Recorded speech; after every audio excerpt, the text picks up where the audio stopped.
سورۃ الحج۔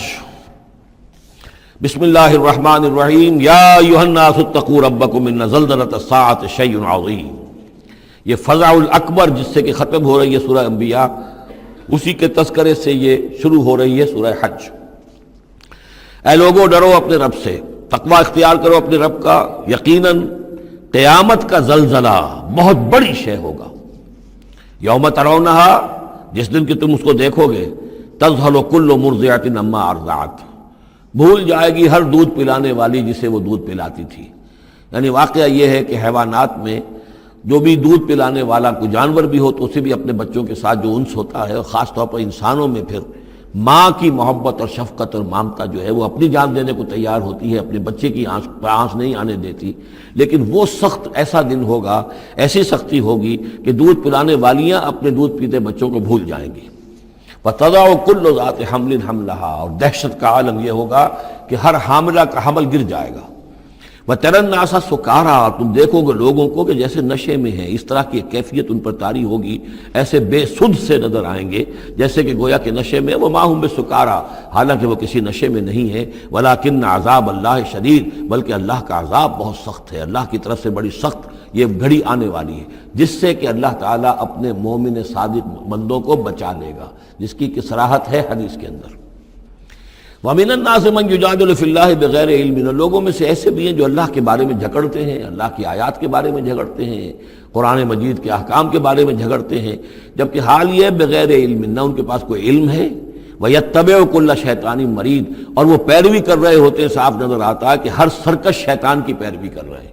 پیروی کر رہے ہیں، ان کے عمل کو دیکھو تو مغرب کی نقالی کر رہے ہیں، ان کی ہر ایک چیز کی جو ہے انہوں نے اپنی زندگی میں اختیار کی ہوئی ہے، پورا جو ہے مغربی ان کے اوپر تہذیب کا غلبہ ہے، ساری اقدار، لیکن باتیں بڑھائیں گے قرآن کی طرف سے اور حدیث کی طرف سے، اور انکار حدیث ہے اور فلاں یہ ہے، اور قرآن کا تو نتیجہ یہ نکلتا ہے وہ نہیں نکلتا ہے، اور یہ اجتہاد کیا جانا چاہیے، اور قرآن مجید جو ہے یہ تو اب کتاب جو ہے بوسیدہ ہو گئی ہے۔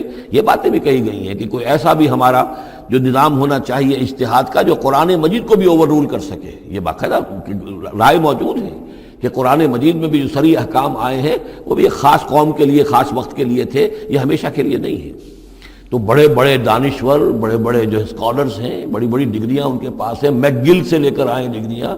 ڈاکٹر فضل الرحمان صاحب آئے تھے تو میک گل سے ڈگری لے کر آئے تھے، جنہوں نے جو وحی کے بارے میں کہا تھا کہ یہ حضور کا بھی کلام کہا جا سکتا ہے، اس کو اللہ کا بھی کلام کہا جا سکتا ہے، باقی فرشتے کی کوئی حیثیت نہیں ہے۔ یہ ساری باتیں ڈاکٹر فضل الرحمان کہنے والے تھے۔ میک گل سے انہوں نے یہودیوں سے آ کر ڈگریاں حاصل کی تھی انہوں نے، اور انہوں نے جو بھی بہت سے اور دانشور بہت سے موجود ہیں اس وقت دنیا میں کہ جو ویسے سمجھے جاتے ہیں کہ بہت وہ اسلامی اسکالرز ہیں، ٹاپ کے اسکالرز ہیں، وائٹ ہاؤس میں بھی انہیں طلب کیا جاتا ہے۔ یہ جو سید حسین نصر ہیں ایرانی ایک ہیں، اب وہ رہ گئے ہیں جن کا ڈنکا بج رہا ہے زیادہ، ورنہ پہلے یہ ہے کہ یہ دو تھے، سید حسین نصر بھی تھے اور ڈاکٹر فضل الرحمان بھی تھے پاکستان کے۔ لیکن وَمِنَ النَّاسِ مَن يُجَادِلُ فِي اللَّهِ بِغَيْرِ عِلْمٍ وَيَتَّبِعُ كُلَّ شَيْطَانٍ مَرِيدٍ كُتِبَ عَلَيْهِ، اس شیطان کے بارے میں تو یہ بات لکھ دی گئی ہے، طے کر دی گئی ہے، أَنَّهُ مَن تَوَلَّاهُ، کہ جو کوئی بھی اس کی دوستی اختیار کرے گا، فَأَنَّهُ يُضِلُّهُ، تو وہ اسے گمراہ کر کے رہے گا، وَيَهْدِيهِ إِلَىٰ عَذَابِ السَّعِيرِ، اور پہنچا کر رہے گا اسے اس جلانے والے دوزخ کے عذاب میں۔ یا ایھا الناس، اے لوگو، ان کنتم فی ریب من البعث، اگر تمہیں کوئی شک ہے کہ کیسے دوبارہ زندہ ہو جائیں گے، کیسے اٹھا لے گا اللہ تعالیٰ، کوئی تمہیں اشکال پیدا ہوتا ہے تو لو ہم تمہیں ایک مثال سے سمجھاتے ہیں۔ فَإِنَّا خَلَقْنَاكُم مِّن تُرَابٍ، سوچو ہم نے تمہیں مٹی سے پیدا کیا، اس لیے کہ باپ کے بھی جسم میں اگر لطفہ بنا ہے، منی بنی ہے، کہاں سے بنی ہے؟ غذا کہاں سے آئی تھی اس کی؟ ساری غذا تو مٹی سے آئی ہے، زمین سے ہے، وہ سب کچھ ہے، گوشت کھایا ہے تو بکری نے جو کہاں سے غذا لی تھی؟ زمین سے لی تھی۔ تو تمہاری جو تخلیق ہے سب کی ابتدا میں جو ہے وہ مٹی سے ہے، من تراب ثم من نطفۃ، پھر وہ نطفے کی ایک شکل بنی، ثم من علقۃ، پھر تم ایک علقہ کی شکل میں تھے۔ اس علقہ کے بارے میں بعد میں عرض کروں گا، ابھی میں اس کا کوئی ترجمہ نہیں کر رہا۔ اس کا ترجمہ عام طور پر جمع ہوا خون کیا جاتا ہے، یہ ترجمہ صحیح نہیں ہے۔ ثم من مضغۃ، پھر یہ کہ وہ ایک لوتھڑے کی طرح تھا، گوشت کا ایک لوتھڑا سا تھا، مخلقۃ وغیر مخلقۃ، پہلے اس پہ کوئی نشانات تھے ہی نہیں، پھر اس لوتھڑے کے اوپر نشانات آنے شروع ہوئے، معلوم ہوا کہ یہاں سے یہ بازو نکلیں گے، یہاں سے یہ ٹانگیں نکلیں گی، اسی کے اندر جو ہے یہ آثار شروع ہو گئے۔ لنبین لکم، تاکہ ہم تمہیں کھول کھول کر بیان کر دیں۔ یہ جو بھی سٹیجز ہیں، کہ جو ایمبریونک جو سٹیجز ہیں، اس میں واقعہ یہ کہ اس کے بارے میں کیتھل مور کا میں قول آپ کو سنا چکا ہوں، جو تعارف قرآن کا میرا لیکچر تھا، کہ ان چیزوں کے بارے میں حیران اور ششدر ہیں جو اس وقت ایمبریولوجی کے سب سے بڑے ماہر ہیں، جن کی ٹیکسٹ بکس دنیا کے اندر سب سے زیادہ مستند مانی جاتی ہے، کہ ہم حیران ہیں کہ یہ ساری چیزیں قرآن مجید نے کیسے کہی ہیں، اور یہ بالکل ایگزیکٹ جو ہے تعبیر ہے ان سٹیجز کی، کہ جو رحم مادر میں انسانی جنین جن سٹیجز سے گزرتا ہے اس کی اس سے زیادہ صحیح تعبیر ہو نہیں سکتی۔ وَنُقِرُّ فِي الْأَرْحَامِ مَا نَشَاءُ، یہی مضمون چونکہ دوبارہ پھر آئے گا سورہ مومنون کے پہلے رکوع میں، تو میں وہاں اس کے بارے میں تفصیل سے عرض کروں گا۔ اور ہم ٹھہرائے رکھتے ہیں رحموں میں جو ہم چاہتے ہیں، یعنی رحم کے اندر پھر رحم مادر میں وہ حمل رہتا ہے، اب وہ حمل بیٹے کا ہوا ہے، بیٹی کا ہوا ہے، یا بیٹا یا بیٹی وہ ذہین ہے، فتین ہے، خوبصورت ہے، کیسی ہے، صحیح ہے، سالم ہے، وہ ہمارا فیصلہ ہے۔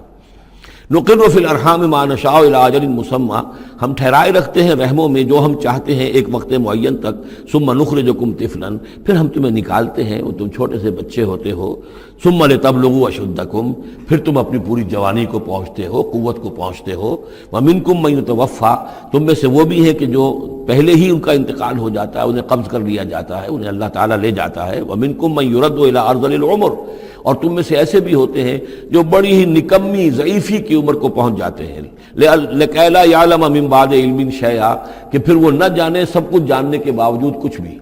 بڑھاپا آتا ہے تو ایسا آتا ہے، ڈیمنشیا بھی ہو جاتا ہے، ساری ذہنی صلاحیتیں ختم ہو جاتی ہیں، یادداشت زائل ہو جاتی ہے، پھر بچپن کی عادتیں عود کر آتی ہیں، لِكَيْ لَا يَعْلَمَ مِن بَعْدِ عِلْمٍ شَيْئًا، پھر یہ صورت بھی ہو جاتی ہے۔ یہ ارذل العمر ہے جس سے کہ حضور صلی اللہ علیہ وسلم نے اللہ کی پناہ مانگی ہے کہ اللہ اس سے پہلے اٹھا لے، اس سے پہلے کہ انسان اس کیفیت میں آ جائے کہ جس کا نقشہ یہاں کھینچا جا رہا ہے، لِكَيْ لَا يَعْلَمَ مِن بَعْدِ عِلْمٍ شَيْئًا۔ بڑا سقراط تھا، بقراط تھا، کچھ تھا، لیکن اب کیا ہو گیا ہے اس کو دیکھیے۔ وَمِنْكُمْ مَنْ يُرَدُّ إِلَىٰ أَرْذَلِ الْعُمُرِ، ان کے لیے دعا کر لیجیے، اللہم اغفر لہ وارحمہ وادخلہ فی رحمتک وحاسبہ حسابا یسیرا۔ ان سے ایک بہت بڑی خطا ہوئی ہے، رجم کی سزا کے بارے میں میں سورہ نور میں عرض کروں گا، لیکن اللہ تعالیٰ تمام خطاؤں کو معاف فرمانے والا ہے۔ اللہم اغفر لہ وارحمہ وادخلہ فی رحمتک وحاسبہ حسابا یسیرا، اللہم نور مرقدہ واکرم منزلہ والحقہ بعبادک الصالحین، آمین یا رب العالمین۔ وَمِنْكُمْ مَنْ يُتَوَفَّى وَمِنْكُمْ مَنْ يُرَدُّ إِلَىٰ أَرْذَلِ الْعُمُرِ لِكَيْ لَا يَعْلَمَ مِن بَعْدِ عِلْمٍ شَيْئًا وَتَرَى الْأَرْضَ، اب ایک تو نقشہ کھینچا انسانی زندگی کا، اس آپ مٹی سے چل کر تم کہاں سے کہاں پہنچ گئے، پھر فوت ہو کے پھر مٹی بن جاتے ہو، یہ جس کی یہ قدرت ہے، جس کی یہ خلاقی ہے، جو اس سارے نظام کو لے کر چل رہا ہے، تمہیں اس کے بارے میں کوئی شک ہے؟ اس کی قدرت کے بارے میں کوئی تمہیں یہ شبہ وارد ہو سکتا ہے کہ وہ دوبارہ پیدا نہیں کر سکتا؟ اچھا ایک اور مثال لے لو، وَتَرَى الْأَرْضَ حَامِدَةً، تم دیکھتے ہو زمین کو کہ پڑی ہوئی ہے، بے آب و گیا، خشک اور ویران، کئی زندگی کے آثار نہیں۔ فَإِذَا أَنزَلْنَا عَلَيْهَا الْمَاءَ اهْتَزَّتْ وَرَبَتْ، پھر جب ہم اس پر پانی برساتے ہیں تو وہ تازہ ہو جاتی ہے، اہتزاز، اور وہ اس میں جنبش ہو جاتی ہے، اہتزت۔ یہتزو جو آیا یہ لفظ پہلے ہم پڑھ چکے ہیں کہ جب حضرت موسیٰ کا عصا زمین پر انہوں نے رکھا تو وہ تو اب ہلنے لگا، حرکت کرنے لگا جیسے کہ سانپ حرکت کرتا ہے، تو زمین میں بھی حرکت پیدا ہو جاتی ہے، اس لیے کہ اب جو کونپلیں نکل رہی ہیں وہ حرکت کر رہی ہیں، وہ ادھر ادھر جو ہے، جو پہلے زمین پڑی ہوئی تھی ساکن، صامت، ساکن، بے آب و گیا، خشک، لیکن اس کے بعد اہتزت، اس کے اندر ایک حرکت پیدا ہوتی ہے، وہ ربت، وہ ابھرتی ہے، گویا کہ جیسے وہ گھاس یا سبزہ اوپر اٹھ رہا ہے، اور جیسے کہ فصل گویا کہ زمین اٹھ رہی ہے، وہ اٹھتی ہے، ابھرتی ہے، وَأَنبَتَتْ مِن كُلِّ زَوْجٍ بَهِيجٍ، اور ہر طرح کی قسم قسم کی تر و تازہ چیزیں جو ہیں وہ اگا دیتی ہے زمین۔ تو ذرا سوچو، زمین مردہ تھی، اللہ نے زندہ کر دیا۔ تمہارا اپنا معاملہ یہ ہے کہ مٹی سے لے کر اور تمہارے ایک انسان پورے بننے تک، یہ پھر کیسے شک کرتے ہو؟ تمہیں اللہ تعالیٰ کی قدرت میں بھی کوئی شک نہیں ہونا چاہیے۔ یہ تمہاری زندگی کا سائیکل چل رہا ہے اور یہ نباتاتی سائیکل چل رہا ہے ساتھ کے ساتھ، یہ چند مہینے کا ہوتا ہے، یہ تمہارا جو ہے یہ 60 70 80 برس کا ہے، اس کے علاوہ تو کوئی فرق نہیں۔ ذالک بان اللہ هو الحق، یہ اس لیے ہے کہ اللہ تعالیٰ الحق ہے، اس کے حق ہونے میں، برحق ہونے میں کسی شک و شبے کی گنجائش نہیں۔ وانہ یحیی الموتیٰ، اور یہ کہ وہ مردہ کو زندہ کرتا ہے، مردہ کو زندہ کرے گا، زمین تمہارے سامنے مردہ پڑی ہوتی ہے اور زندہ ہو جاتی ہے، وَأَنَّهُ عَلَىٰ كُلِّ شَيْءٍ قدیر، اور یہ کہ وہ تو ہر چیز پر قادر ہے، وَأَنَّ السَّاعَةَ آتِيَةٌ، اور یہ کہ قیامت آ کر رہنی ہے، لا ریب فیہا، اس میں کسی شک و شبے کی گنجائش نہیں، وَأَنَّ اللَّهَ يَبْعَثُ مَن فِي الْقُبُورِ، اور یقیناً اللہ تعالیٰ اٹھائے گا ان کو جو قبروں کے اندر ہے، بعث بعد الموت ہو کر رہے گا۔ وَمِنَ النَّاسِ مَن يُجَادِلُ فِي اللَّهِ بِغَيْرِ عِلْمٍ وَلَا هُدًى وَلَا كِتَابٍ مُنِيرٍ، اور لوگوں میں سے کچھ ایسے بھی ہیں جو اللہ کے بارے میں، اللہ کی باتوں کے بارے میں، اللہ کی صفات کے بارے میں، ذات خداوندی کے بارے میں جھگڑتے ہیں، بحثیں کرتے ہیں، نزاع کرتے ہیں، نہ ان کے پاس علم ہے، بغیر علم ولا ہدن، نہ کوئی ہدایت ہے، ولا کتاب منیر، نہ کوئی روشن کتاب ہے جس سے وہ رہنمائی لے رہے ہوں۔ ثانی عطف ہی، وہ اپنی گردن کروٹ اپنی موڑ کر چل دیتا ہے، آیات سنتا ہے، اللہ کی کلام کو سنتا ہے، پھر ذرا وہ اپنی کمر کو موڑتا ہے، بل دیتا ہے، چل دیتا ہے، لیضل عن سبیل اللہ، تاکہ گمراہ کرے لوگوں کو اللہ کے راستے سے۔ لہو فی الدنیا خزی، اس کے لیے دنیا کی زندگی میں بھی رسوائی ہے، ونذیقہ یوم القیامت عذاب الحریق، اور قیامت کے دن ہم اسے جلانے والے عذاب کا مزہ چکھائیں گے۔ ذالک بما قدمت یداک، اور یہ سب کچھ ہے تیرے اپنے دونوں ہاتھوں کے کرتوتوں کی وجہ سے، جو بھیجا ہے تیرے دونوں ہاتھوں نے، بما قدمت یداک، وان اللہ لیس بظلام للعبید، اور یقیناً اللہ تعالیٰ تو اپنے بندوں پر ظلم کرنے والا نہیں ہے۔ ومن الناس من يعبد الله على حرف فإن أصابه خير اطمأن به وإن أصابته فتنة انقلب على وجهه خسر الدنيا والآخرة ذلك هو الخسران المبين، لوگوں میں سے کچھ ایسے بھی ہیں جو اللہ تعالیٰ کی بندگی کرتے ہیں کنارے کنارے، بچ بچ کر۔ یہ وہ روگ جس کو کہا گیا فی قلوبہم مرض، جن کے دلوں میں روگ ہوتا ہے۔ ایک وہ لوگ ہوتے ہیں کہ حق کو قبول کیا، پھر ہر چہ بعد آباد منجدھار میں پھر وہ چھلانگ لگاتے ہیں، ہر چہ بعد آباد ماں کشتی درا انداختے، ہم نے حق کو قبول کیا، اس کشتی کو ہم نے پانی میں ڈال دیا ہے، اب یہ کشتی تیرے گی تو ہم تیریں گے، یہ ڈوبتی ہے تو ہم ڈوبنے کے لیے تیار ہیں۔ ایک وہ ہے جو چاہتے بھی ہیں حق کے ساتھ چلنا، لیکن کنارے کنارے گہرے پانی میں نہیں جانا چاہتے، خطرات مول نہیں دینا چاہتے، اپنے لیے جان اور مال جو ہے اس کو بچا بچا کر، جو اقبال نے کہا تو بچا بچا کے نہ رکھ اسے، تیرا آئینہ ہے وہ آئینہ کہ شکست ہو تو عزیز تر ہے نگاہ آئینہ ساز میں۔ لیکن یہ کچھ لوگ بچ بچ کر چلنا چاہتے ہیں، کوئی گردن نہ پہنچ جائے، کوئی نقصان نہ ہو جائے، کوئی ہمیں قربانی نہ دینی پڑے۔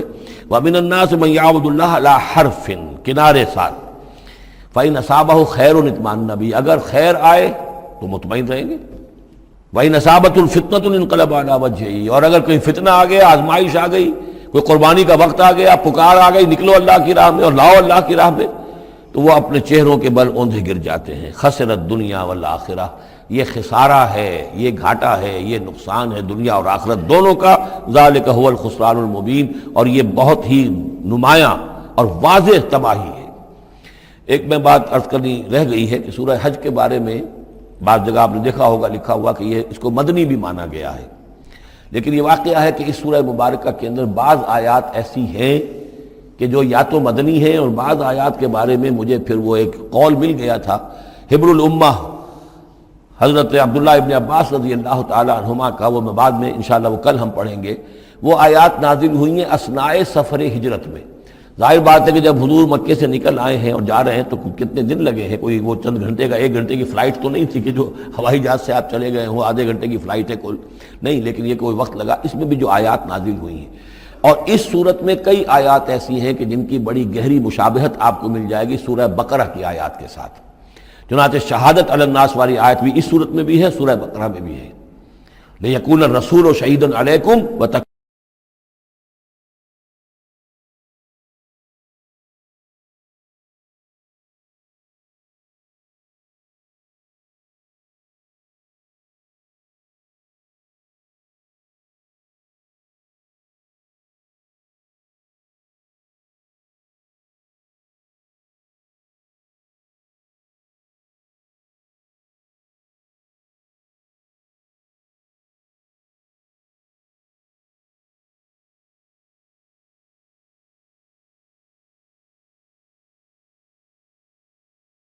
جو ہے پیش نظر نہیں ہے، تو وہ بڑے چلت پھر دکھا رہے ہیں، حضور کے پاس آ رہے ہیں، باتیں کر رہے ہیں، وہ ہے کہ وہ بھی اہل ایمان کے ساتھ ہیں، لیکن جب ذرا مشکل وقت آیا اوندھے منہ گر پڑے۔ وَمِنَ النَّاسِ، اللہ تعالی ہمیں اس سے بچائے، اور دین اور ایمان کے ساتھ اور اللہ کے دین کو قائم کرنے کی جد و جہد میں مخلصانہ اور ہمہ تن ہمہ وجوہ اپنے آپ کو جھونک دینے کی ہمت عطا فرمائے۔ ومن الناس من يعبد الله على حرف فإن أصابه خير اطمأن به وإن أصابته فتنة انقلب على وجهه خسر الدنيا والآخرة ذلك هو الخسران المبين يدعو من دون الله ما لا يضره وما لا ينفعه، یہ پکارتا ہے اللہ کے سوا ان کو جو نہ اسے کوئی ضرر پہنچا سکتی ہے نہ نفع، ذلك هو الضلال البعید، یہی ہے بہت ہی گمراہی، دور کی گمراہی۔ يدعو لمن ضره اقرب من نفعه، وہ پکارتا ہے اللہ کو، اس کو کہ جس کا ضرر جو ہے وہ اس کے نفع سے قریب تر ہے۔ اللہ کے سوا کسی کو پکارو گے تو نفع تو کوئی ہے نہیں، لیکن ضرر تو پہنچ گیا۔ لبیس المولا و لبیس العشیر، بہت ہی برا ہے وہ دوست اور بہت ہی برا ہے رفیق۔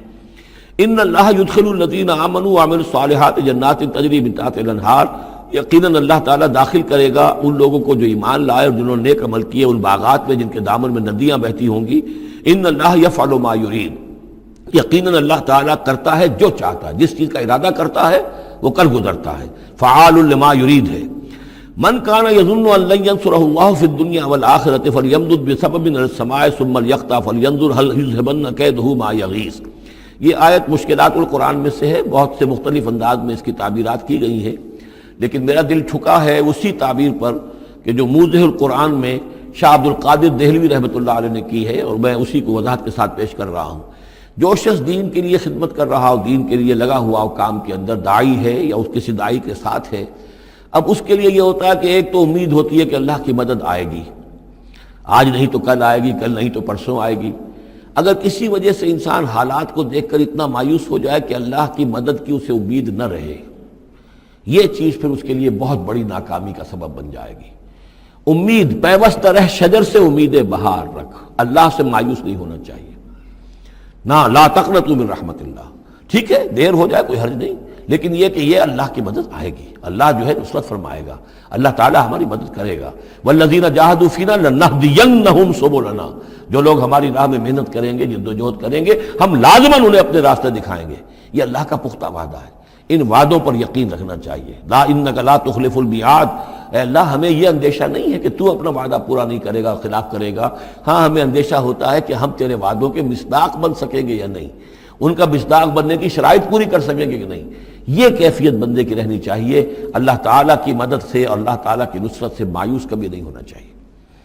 تو اس کی ایک مثال دی ہے کہ اگر کوئی شخص کسی رسی کے ساتھ کہیں اوپر سے ایک رسی ہے اس نے پکڑا ہوا ہے، تو تب تک تو یہ کہ تھاما ہوا ہے، یہ اللہ تعالیٰ کے ساتھ ہے نا، حبل اللہ، یہ قرآن جو ہے القرآن حبل اللہ الممدود من السماء الی الارض، اسی طرح امید اللہ سے رکھنا، رجا رکھنا، یہ بھی گویا کہ ایک معنوی رسی ہے کہ جو اللہ تعالیٰ کے ساتھ ہمیں جوڑے ہوئے ہے۔ جب تک یہ رسی رہے گی ہمیں سہارا رہے گا، جب یہ رسی کاٹ دیں گے ہم، وہ امید منقطع کر دیں گے، تو سوائے اس کے اور کیا ہوگا کہ زمین پر رودے منہ گر جائیں گے۔ من کان یظن ان لن ینصرہ اللہ فی الدنیا والآخرہ، جس شخص کا یہ گمان ہو جائے کہ اللہ ہرگز مدد نہیں کرے گا اس کی دنیا میں اور نہ آخرت میں، فلیمدد بسبب من السماء، اسے چاہیے کہ ذرا ایک رسی آسمان کی طرف تانے، ثم لیقطع، پھر کاٹ دے، اسے توڑ دے، فلینظر هل یذهبن کیدہ ما یغیظ، پھر دیکھے کہ اس سے اس کا جو غصہ ہے اندر کا، اس میں جو مایوسی کی آگ جل رہی ہے اس میں کوئی کمی ہوئی۔ جب تک وہ رسی ہے کچھ نہ کچھ امید تو رہے گی، تو اس امید جو ہے اللہ پر اور اللہ کی نصرت اور اللہ کے وعدوں پر جو یقین ہے اس کو برقرار رکھو، یہ تمہیں سہارا دے گی۔ وَكَذَلِكَ أَنزَلْنَاهُ آيَاتٍ بَيِّنَاتٍ، اسی طرح ہم نے اتارا ہے اس قرآن کو روشن اور کھلی باتوں کی شکل میں۔ وَأَنَّ اللَّهَ يَهْدِي مَن يُرِيدُ، اور اللہ تعالیٰ ہدایت دیتا ہے جس کو چاہتا ہے، یا اللہ تعالیٰ ہدایت دیتا ہے جو چاہتا ہے کہ اس کو ہدایت ملے۔ ان الذین آمنوا والذین ہادوا والصابئین والنصارى، یقیناً وہ لوگ جو مسلمان ہیں، ایمان لائے ہیں محمد پر صلی اللہ علیہ وسلم، والذین ہادوا، اور جو یہودی ہوئے، والصابئین، اور جو صابی ہیں، والنصارى، اور جو یہ عیسائی ہیں، والمجوس، اور مجوس ہیں ایرانی، والذین اشرکوا، اور جن لوگوں نے شرک کی روش اختیار کی، ان اللہ یفصل بینہم یوم القیامہ، یقیناً اللہ فیصلہ کرے گا ان کے مابین قیامت کے دن۔ ان اللہ علی کل شیء شہید، یقیناً اللہ تعالیٰ ہر چیز پر خود گواہ ہے، ہر چیز اس کے سامنے نگاہوں میں موجود ہے۔ الم تری ان اللہ یسجد لہ من فی السماوات ومن فی الارض، یہ آیت بڑی عجیب ہے اس اعتبار سے کہ اس میں آپ تصور کریں گے تو اوپر سے نیچے کی طرف آ رہا ہے۔ کیا تم نے دیکھا نہیں اللہ کے سامنے سربسجود ہے ہر وہ شے جو آسمان میں ہے اور وہ سب وہ چیزیں جو زمین میں ہیں، وہ تمام مخلوقات جو آسمان میں ہے اور وہ تمام مخلوقات جو زمین میں ہے، والشمس ہو، اور سورج بھی سربسجود ہے، والقمر ہو، اور چاند بھی، والنجوم ہو، اور تارے بھی، پھر نیچے اتریے والجبال اور پہاڑ، زمین پر سب سے اونچی چیزیں پہاڑ ہیں، والشجر اور درخت، والدواب اور یہ تمام جو بھی چوپائے چل رہے ہیں زمین کے اوپر حیوانات، وکثیر من الناس اور لوگوں میں سے بھی بہت سے۔ لوگوں میں سے تفریق ہے کہ کچھ باغی ہو گئے ہیں، باقی تو یہ ساری مخلوقات اللہ کے قانون کی پابند ہیں، قانون تکوینی کے اندر ہے، یہ اللہ کی بندگی کر رہی ہیں، یہ سجدے میں ہے، ہر شے اللہ کے سامنے سر بسجود ہے۔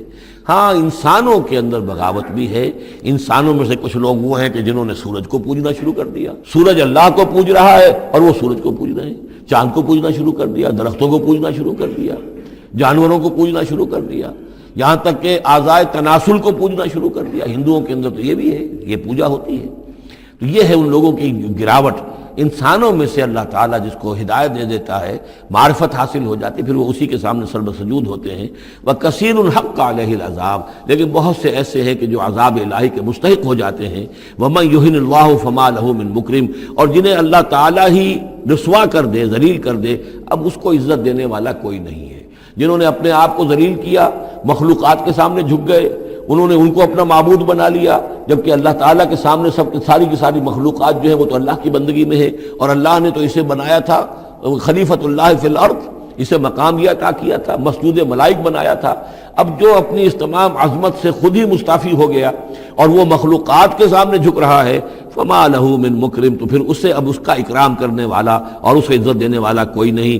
ان اللہ یفعل ما یشاء، یقیناً اللہ کرتا ہے جو چاہتا ہے۔ آیت سجدہ ہے، سجدہ کر لیجیے۔ ھذان خصمان اختصموا فی ربہم، یہ دو گروہ ہیں ایک دوسرے کے مقابل میں جو اپنے رب کے بارے میں جھگڑ رہے ہیں۔ ایک وہ ہیں جو ایمان لے آئے ہیں۔ اب جیسا کہ میں نے عرض کیا یہ صورت ہے مکی، لیکن اس میں کچھ آیات شامل ہیں، یہ بھی ہو سکتا ہے کہ مدنی ہو، یہ بھی ہو سکتا ہے کہ اثناء سفر ہجرت میں نازل ہوئی، لیکن بحیثیت مجموعی یہ ہے تقریباً آخری دور کی، آخری زمانے کی صورت۔ ھذان خصمان، اب ظاہر بات ہے مکے میں دو گروہ بالکل نمایاں ہو چکے تھے، ایک وہ جو حضور پر ایمان لائے اور ایک وہ کہ جو اڑے ہوئے ہیں۔ اختصموا فی ربہم، یہ اپنے رب کے بارے میں جھگڑ پڑے ہیں۔ فالذین کفروا، تو جو اللہ سے کفر کر رہے ہیں، انکار کر رہے ہیں، قطعت لہم ثیاب من نار، ان کے کپڑے کاٹے جائیں گے، بنائے جائیں گے، جیسے درزی جو ہے پہلے وہ کترتا بیوتتا ہے پھر سیتا ہے، تو ان کے لیے جو بنائے جائیں گے کپڑے وہ آگ کے ہوں گے۔ قطعت لہم ثیاب من نار، بیوتے جائیں گے، قطع کیے جائیں گے ان کے لیے کپڑے آگ کے۔ یصب من فوق رؤوسہم الحمیم، ان کے سروں کے اوپر کھولتے ہوئے پانی کے تریڑے دیے جائیں گے۔ یسحر بہ ما فی بطونہم والجلود، جس سے کہ ان کی کھالیں بھی جھلس جائیں گی اور جو کچھ ان کے پیٹوں کے اندر ہوگا وہ بھی جھلس جائے گا۔ وَلَهُم مَّقَامِعُ مِنْ حَدِيدٍ، اور پھر ان کے لیے لوہے کے وہ ہتھوڑے ہوں گے کہ جو ان کے سروں پر پڑیں گے۔ كُلَّمَا أَرَادُوا أَن يَخْرُجُوا مِنْهَا، جب بھی وہ چاہیں گے کہ وہاں سے نکل جائیں، من غم کے مارے، اعیدوا فیہا، انہیں پکڑ کر دوبارہ پھر اسی میں ڈال دیا جائے گا۔ وذوقوا عذاب الحریق، اور چکھو مزہ اس جلانے والے عذاب کا۔ تم نے اللہ کا انکار کیا، تم نے محمد کی نفی کی، تم نے ان کو ماننے سے انکار کیا۔ اس کے برعکس ان اللہ يدخل الذین آمنوا وعملوا الصالحات، یقیناً اللہ داخل کرے گا ان لوگوں کو جو ایمان لائے جنہوں نے نیک عمل کیے، جنات تجری من تحتها الانہار، ان باغات میں جن کے نیچے ندیاں بہتی ہوں گی، یحلون فیہا من اساور من ذہب ولؤلؤا، پہنائے جائیں گے انہیں کنگن سونے کے اور موتی، ولباسہم فیہا حریر، اور ان کی پوشاک جو ہوگی وہاں پر ریشم کی ہوگی۔ دنیا میں ریشم مردوں پر حرام ہے، وہاں ریشم جو ہے اسی کا لباس ہوگا، باریک ریشم کے اوپر کا لباس اور گاڑھے ریشم کا جو ہے نیچے کا لباس ہوگا۔ وَہُدُوا إِلَى الطَّيِّبِ مِنَ الْقَوْلِ، اور ان کو تو رہنمائی کر دی گئی ہے بہترین بات کی طرف۔ بہترین بات کیا ہے؟ کلمہ طیبہ، لا الہ الا اللہ محمد رسول اللہ، یا سبحان اللہ والحمد للہ ولا الہ الا اللہ واللہ اکبر ولا حول ولا قوۃ الا باللہ۔ ہدوا الی الطیب من القول، انہیں ہدایت دے دی گئی ہے من القول، اچھی بات، بہترین کلمہ طیبہ کی۔ وہدوا الی صراط الحمید، اور ان کو تو ہدایت دے دی گئی ہے سیدھی اور اللہ کی تعریفوں والے کے راستے کی طرف، کیا وہ سیدھے اس راستے پہ بڑھتے ہوئے اللہ تعالیٰ کی رحمت میں فراح و ریحان و جنت النعیم کے اندر پہنچ جائیں گے۔ ان الذین کفروا یصدون عن سبیل اللہ، یقیناً وہ لوگ جنہوں نے کفر کیا اور جو روک رہے ہیں لوگوں کو اللہ کے راستے سے، والمسجد الحرام ہے، اور مسجد حرام سے روک رہے ہیں۔ اب مسلمان یہاں سے جانے پر مجبور ہیں یہ جوار اس کے جوار بیت اللہ میں رہتے تھے، یہاں سے چھوڑ کر جانے پہ مجبور ہیں، بعد میں کتنے عرصے تک نہ وہ عمرہ کر سکے نہ حج کر سکے، تو جو ان کو اس مسجد حرام سے روک رہے ہیں، الذی جعلناہ للناس سواء العاکف فیہ والباد، اس گھر کو جو ابراہیم نے بنایا تھا، جس کو ہم نے تمام انسانوں کے لیے مساوی قرار دیا ہے، برابر ہیں یہاں پر، چاہے یہاں کے رہنے والے مقیم ہوں اور چاہے باہر سے آئیں۔ یہ اصطلاحات ہیں آفاقی اور مقیم۔ وہاں بیت اللہ میں، حرم میں کوئی فرق نہیں کیا جا سکتا حقوق میں۔ اب بھی میں سمجھتا ہوں کہ وہاں اس میں کوئی حرج شک نہیں ہے کہ حرم کے اندر کوئی فرق نہیں ہے۔ کوئی شخص باہر کا آ کر پہلی صف میں بیٹھ جائے، کوئی اسے زبردستی نہیں اٹھا سکے گا۔ یہ دوسری بات ہے کہ وہاں پہ شرطے وغیرہ جو ہیں ان کو رشوتیں دے کر لوگوں نے کو اپنی سیٹیں ریزرو کرا لی ہوتی ہیں، یا کبھی کوئی جو وی آئی پیز آنے والے ہوتے ہیں ان کے لیے وہ خالی کرتے ہیں، لیکن یہ عام طور پر یہی ہے، آپ جس جگہ جا کر بیٹھ جائیں، کوئی یہ نہیں کہہ سکتا کہ میں یہاں کا رہنے والا ہوں، مکی ہوں، میں یہاں میں بیٹھوں گا تم یہاں سے اٹھو، سواء العاکف فیہ والباد، برابر ہے وہاں کے رہنے والے مقیم بھی اور وہ لوگ بھی کہ جو باہر سے آتے ہیں، آفاقی ہیں۔ وَمَن يُرِدْ فِيهِ بِإِلْحَادٍ بِظُلْمٍ، اور جو کوئی بھی اس میں بیت اللہ میں کوئی الحاد کی کوشش کرے گا، اللہ تعالیٰ کے سیدھے راستے سے ہٹانے کی لوگوں کو، اور اس میں کجی پیدا کرنے کی کوشش کرے گا شرارت نفس کی بنا پر، نُذِقْهُ مِنْ عَذَابٍ أَلِيمٍ، اس سے ہم مزہ چکھائیں گے دردناک عذاب کا۔ وَإِذْ بَوَّأْنَا، یہ دو رکوع ہیں ابھی سورہ مبارکہ کے، حج کے مناسک کا کچھ ذکر ہے یہاں پر، خاص طور پر قربانی کا خاص طور پر ذکر ہے۔ سورہ بقرہ کے دو رکوع 24واں 25واں، اس میں بھی حج کے مناسک آ چکے ہیں، لیکن وہاں پر اصل قربانی کا ذکر نہیں تھا، وہ تو صرف یہ ہے کہ وہ دم جو دینا پڑتا ہے اگر کسی وجہ سے سر منڈانا پڑ گیا ہے قبل از وقت، اور یا اسی طریقے سے تمتع اگر کیا ہے تو اس کا وہ دم شکر کا ہے، وغیرہ وغیرہ۔ لیکن یہاں پر جو دو ہے، ایک قربانی اور ایک طواف، ان دو کا جو ہے ذکر ہو رہا ہے خاص طور پر یہاں۔ وَإِذْ بَوَّأْنَا لِإِبْرَاهِيمَ مَكَانَ الْبَيْتِ، اور جب ہم نے معین کر دی ابراہیم کے لیے اپنے گھر کی جگہ، بتا دی کہ یہ ہے وہ جگہ جس کے بارے میں میرا گمان یہ ہے کہ وہاں بنیادیں موجود تھیں حضرت آدم علیہ السلام کی بنائی ہوئی، لیکن اوپر سے دیواریں سب کی سب گر چکی تھیں، اور سیلاب کی وجہ سے سارا اب وہاں کوئی آثار نہیں رہے تھے۔ اللہ تعالیٰ نے رہنمائی فرما کر ان کی نشاندہی کروا دی۔ اللہ تشرک بی شیئا، اور یہ حکم دے دیا گیا میرے ساتھ کسی شے کو شریک نہ کرنا، وطہر بیتیا، اور میرے اس گھر کو پاک رکھنا، للطائفین، طواف کرنے والوں کے لیے، والقائمین، اور قیام کرنے والوں کے لیے، کھڑے ہو کر نمازیں پڑھنے والوں کے لیے، والرکع السجود، اور رکوع کرنے والوں کے لیے اور سجود کرنے والوں کے لیے۔ یہ گویا کہ جیسے وہاں آیا تھا وَعَهِدْنَا إِلَىٰ إِبْرَاهِيمَ وَإِسْمَاعِيلَ أَن طَهِّرَا بَيْتِيَ لِلطَّائِفِينَ وَالْعَاكِفِينَ وَالرُّكَّعِ السُّجُودِ، تقریباً وہی آیت یہاں پر آئی ہے، صرف یہ کہ عاکف کی بجائے یہاں قائمین کا لفظ آیا ہے۔ وَأَذِّن فِي النَّاسِ بِالْحَجِّ، اور اے ابراہیم اب پکارو لوگوں کو، اذان دو، پکارو حج کے لیے۔ اب کیسے پکارا ہوگا، کیسے آپ نے یہ پیغام پہنچایا ہوگا، کہاں سے اللہ تعالیٰ نے ان کی آواز کو، ان کی پکار کو کہاں کہاں پہنچایا ہوگا، یہ اللہ تعالیٰ کا معاملہ ہے۔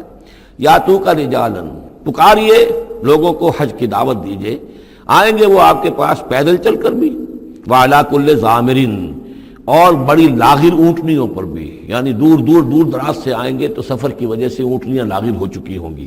یاتین من کل فج عمیق، جو یہاں پر پہنچیں گی وہ اونٹنیاں اور لوگ آئیں گے بڑی دور دراز کی راہوں سے، دور دراز کی، یہ فج کہتے ہیں پہاڑوں کے درمیان کے راستے کو، چونکہ یہ سارا پہاڑی علاقہ ہے تو نہ معلوم کہاں کہاں سے گہری وادیوں میں سے ہو کر لوگ جو ہیں پہنچتے ہیں۔ لیشہدوا منافع لہم، تاکہ یہ آئیں حاضر ہوں ان جگہوں پر کہ جو ان کے لیے منفعت کی جگہیں ہیں۔ وَيَذْكُرُ اسْمَ اللَّهِ فِي أَيَّامٍ مَعْلُومَاتٍ، اور اللہ کا نام لیں معین دنوں کے اندر، یعنی قربانیاں دیں معین دنوں میں۔ 10ویں ذی الحجہ کی قربانی کا دن ہے، اس کے بعد جو ہے 11ویں کو بھی ہو سکتی ہے، 12ویں کو بھی ہو سکتی ہے، یا ایام معلومات ہیں۔ عَلَىٰ مَا رَزَقَهُم مِّن بَهِیمَةِ الْأَنْعَامِ، تو اللہ کا نام لیں ذبح کرتے ہوئے، اللہ کا نام لیں ان پر کہ جو ہم نے انہیں یہ چوپائے عطا کیے ہیں، مویشی دیے ہیں۔ فَكُلُوا مِنْهَا، تو ان کو ذبح کر کے ان کی قربانی دے کر اس میں سے خود بھی کھاؤ۔ وَأَطْعِمُوا الْبَائِسَ الْفَقِيرَ، اور جو برے حال میں ہو، فقیر محتاج جو بہت ہی خستہ حال ہے، اس کو بھی کھلاؤ۔ ثُمَّ لْيَقْضُوا تَفَثَّهُمْ، پھر یہ کرنے کے بعد پھر اپنے میل کچیل دور کرو، پھر احرام کھولنا ہوتا ہے، پھر یہ کہ وہ رنحت، رمی ہوتی ہے، نہر ہوتا ہے، حلق ہوتا ہے، اور پھر طواف۔ یہ الفاظ جو ہیں یہ 10ویں تاریخ کے ہیں 4 افعال، رمی، اور نہر پھر جا کر قربانی دینا، پھر یہ کہ حلق کر کے اور پھر یہ احرام کھل گیا، اب نہاؤ دھو میل کچیل جو بھی احرام کی وجہ سے صاف کرو، اچھے کپڑے پہنو اور پھر جاؤ اور طواف کرو، طواف زیارہ۔ ثم یقضوا تفثهم، پھر چاہیے کہ وہ دور کریں اپنے میل کچیل، ولیوفوا نذورهم، اور جو بھی نذریں مانگی ہوئی ہوں ان کو پورا کریں، ولیطوفوا بالبیت العتیق، اور اب جا کر اس قدیم گھر کا طواف کریں۔ ذالک، یہ سن چکے، ومن يعظم حرمات اللہ فهو خیر له عند ربہ، اور جو کوئی اللہ تعالیٰ کی حرمتوں کی تعظیم کرے، یہ بیت اللہ الحرام ہے، یہ اشہر حرم ہے، یہ ساری چیزیں جو ہے اللہ تعالیٰ کی حرمتیں ہیں، حرمات اللہ ہے، اللہ نے جس جس چیز کو کہ محترم قرار دیا ہے۔ سورہ مائدہ میں ہم پڑھ چکے ہیں، وہ جانور کے جو ہدی کے جانور ہیں وہ بھی محترم ہیں، جن کے گھروں میں گردنوں میں پٹے ڈال دیے گئے ہیں، معلوم ہے کہ یہ ہدیم بالغ الکعبہ جانے والے ہیں، وہ بھی محترم ہیں۔ عام مین البیت الحرام جو ہیں، جو لوگ حاجی جا رہے ہیں، ان کی بھی حرمت ہے۔ تو جو بھی من یعظم حرمات اللہ ہے، جو کوئی بھی اللہ تعالیٰ کی حرام کی ہوئی شے، محترم ٹھہرائی ہوئی چیزوں کی تعظیم کرے گا، فہو خیر لہ عند ربہ، تو وہ اسی کے لیے بہتر ہوگا، اس کا اجر و ثواب اسے ملے گا اپنے رب کے پاس۔ وَأُحِلَّتْ لَكُمُ الْأَنْعَامُ إِلَّا مَا يُتْلَىٰ عَلَيْكُمْ، اور حلال کر دیے گئے تمہارے لیے سارے چوپائے سوائے اس کے جو تم کو سنا دیا گیا ہے، یعنی یہ کہ خنزیر کا معاملہ ہے، اس کو حرام کر دیا گیا ہے، باقی بکری ہے، بھیڑ ہے، گائے ہے، بیل ہے، اونٹ ہے، ان سب کو اللہ کی راہ میں تو اس کی قربانی ہو سکتی ہے۔ فَاجْتَنِبُوا الرِّجْسَ مِنَ الْأَوْثَانِ، تو پھر تم بچو، ان بتوں کی گندگی سے بچو۔ یہ ہے اصل میں بچنا جو ہے وہ سب سے پہلے شرک، اور وہاں پر سب سے بڑا شرک جو ہے وہ بت پرستی کا ہو رہا تھا۔ وَاجْتَنِبُوا قَوْلَ الزُّورِ، اسی طریقے سے جھوٹ کہنے سے، جھوٹ بات سے بھی بچو۔ حنفاء للہ، یکسو ہو جاؤ اللہ کی طرف، یکسو اسی کے بندے بن جاؤ، غیر مشرکین بہ، اس حال میں کہ اس کے ساتھ کسی بھی اعتبار سے شرک نہ ہو، کسی پہلو سے، کسی اعتبار سے، ذات میں، صفات میں، حقوق میں، اختیارات میں، کہیں بھی کوئی شرک کا شائبہ نہ آنے پائے۔ ومن یشرک باللہ، اور جو کوئی اللہ کے ساتھ شرک کرے گا، فکأنما خر من السماء، تو وہ تو ایسے ہے جیسے وہ رسی کٹ گئی اور اب وہ زمین کے اوپر گر پڑا، زمین کی طرف جا رہا ہے آسمان سے۔ کوئی شخص ہے جو آسمان سے کسی بلند چیز سے کسی رسی کے ساتھ لٹکا ہوا ہے، وہاں سے گر گیا یا رسی کٹ گئی، اب جو گر رہا ہے فَكَأَنَّمَا خَرَّ مِنَ السَّمَاءِ فَتَخْطَفُهُ الطَّيْرُ، اب یا تو یہ کہ وہ جو پرندے ہیں وہ اسے اچک کر لے جائیں، کوئی باز آئے اور پکڑ کر لے جائے، کوئی اور ہو، جو بھی یہ بڑے بڑے جانور ہوتے ہیں کہ جو شکار کرتے ہیں پرندوں کا، تخطفہ الطیر، پرندے اس کو اڑا کر لے جائیں، اور تہوی بہ الریح، یا یہ کہ پھر ہوا ان کو لے جا کر گرائے فی مکان صحیح، کسی دور کی جگہ میں کوئی ہوا جو ہے جھونکا اس کو لے جائے اور کسی کھائی میں جا کر گرا دے۔ یہ معاملہ ہے اس شخص کا جو اللہ کے ساتھ شرک کرتا ہے، اس کے پاس کوئی سہارا نہیں رہا۔ اب توحید والا جو ہے وہ ایک سہارے پر قائم ہے، قول ثابت بالحیات الدنیا، یہ جو ہم ثبات عطا کرتے ہیں اہل ایمان کو، بالقول ثابت فی الحیات الدنیا، دنیا کی زندگی میں۔ ذالک، یہ تم نے سن لیا، یہ احکام تم نے سن لیے۔ ومن یعظم شعائر اللہ، پھر سن لو جو اللہ کے شاعر کی تعظیم کرے گا، فإنہا من تقوی القلوب، تو یقیناً یہ دلوں کے تقوی کی بات ہے۔ ان تمام چیزوں کی ہم پڑھ چکے ہیں سورہ بقرہ میں، ان الصفا والمروۃ من شعائر اللہ، بیت اللہ شعیرہ ہے اور وہ مقام ابراہیم شعیرہ ہے، صفا اور مروہ جو ہے شعیرہ ہیں۔ شعیر وہ چیز ہے کہ جس سے اللہ تعالیٰ کی بندگی کا شعور پیدا ہو، ان کے ساتھ وہ چیزیں وابستہ ہیں، وہ تاریخ ان کی ہے کہ جس کے حوالے سے پھر یہ کہ اللہ تعالیٰ کا شعور جو ہے انسان کے اندر پیدا ہوتا ہے، اس کی ذات کا، صفات کا۔ لکم فیہا منافع الی اجل مسمی، یہ جو جانور ہیں اس کی قربانی کے، تمہارے لیے ان میں نفع ہے ایک اجل مسمی تک، یعنی یہ نہیں ہے کہ قربانی کا جانور ہے تو اس کے اوپر سواری نہیں کر سکتے، سواری کر سکتے ہو۔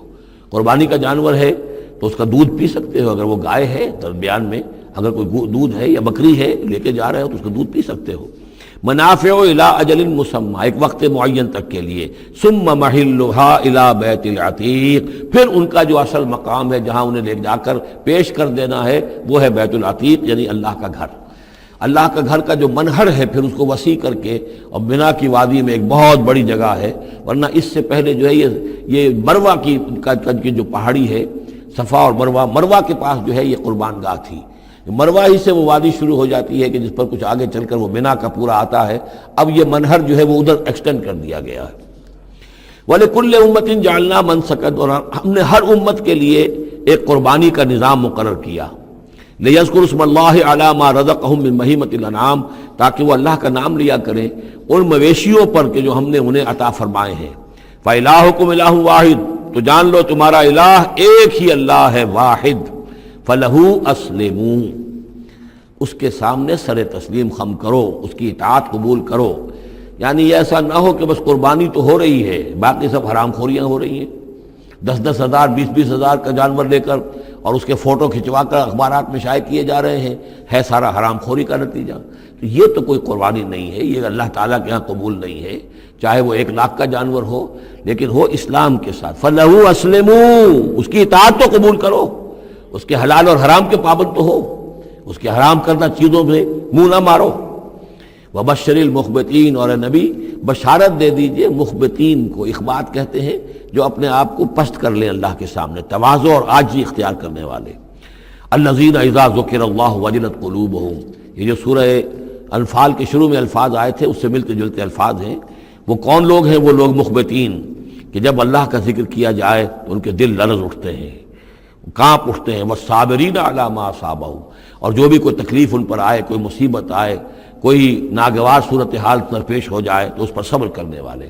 والمقیم الصلاۃ، اور نماز کے قائم کرنے والے۔ ومما رزقناہم ينفقون، اور جو کچھ ہم نے ان کو دیا ہے اس میں سے ہمارے لیے خرچ کرنے والے، ہماری رضا جوئی کے لیے، ہمارے دین کے لیے یا محتاجوں کے لیے انفاق کرنے والے۔ اللہم ربنا اجعلنا منہم والبدن جعلناها لکم من شعائر اللہ، اور یہ جو قربانی کے جانور خاص طور پر اونٹ ہیں، ان کو ہم نے تمہارے لیے ان کو بھی شاعر بنا دیا، یہ بھی اللہ کے شاعر میں سے ہے، اس لیے کہ یہ اونٹ جو ہے ابھی اللہ کے نام پر قربان کیے جا رہے ہیں۔ لکم فیہا خیر، تمہارے لیے ان میں خیر ہے، بھلائی ہے۔ ظاہر بات ہے کہ ان کا بھی گوشت تم کھا سکو گے اور غریبوں کو کھلا سکو گے، لیکن یہ کہ ہیں وہ شاعر اللہ، اس لیے کہ وہ نامزد ہو چکے ہیں بیت اللہ کے لیے، اللہ کے لیے، کہ یہ قربانی کے جانور ہیں کہ جن کو قربان کیا جانا ہے بیت اللہ کے قریب۔ فاذکروا اسم اللہ علیہا صواف، تو اس پر ان پر نام لیا کرو اللہ کا، ان کو کھڑا کر کے سیدھا، صواف صفے باندھ کر، قطار باندھ کر۔ یہ جو نقشہ ہے یہ خاص طور پر جو حجۃ الوداع میں حضور نے جو قربانی دی ہے تو 63 آپ نے اونٹ اپنے ہاتھ سے نہر فرمائے،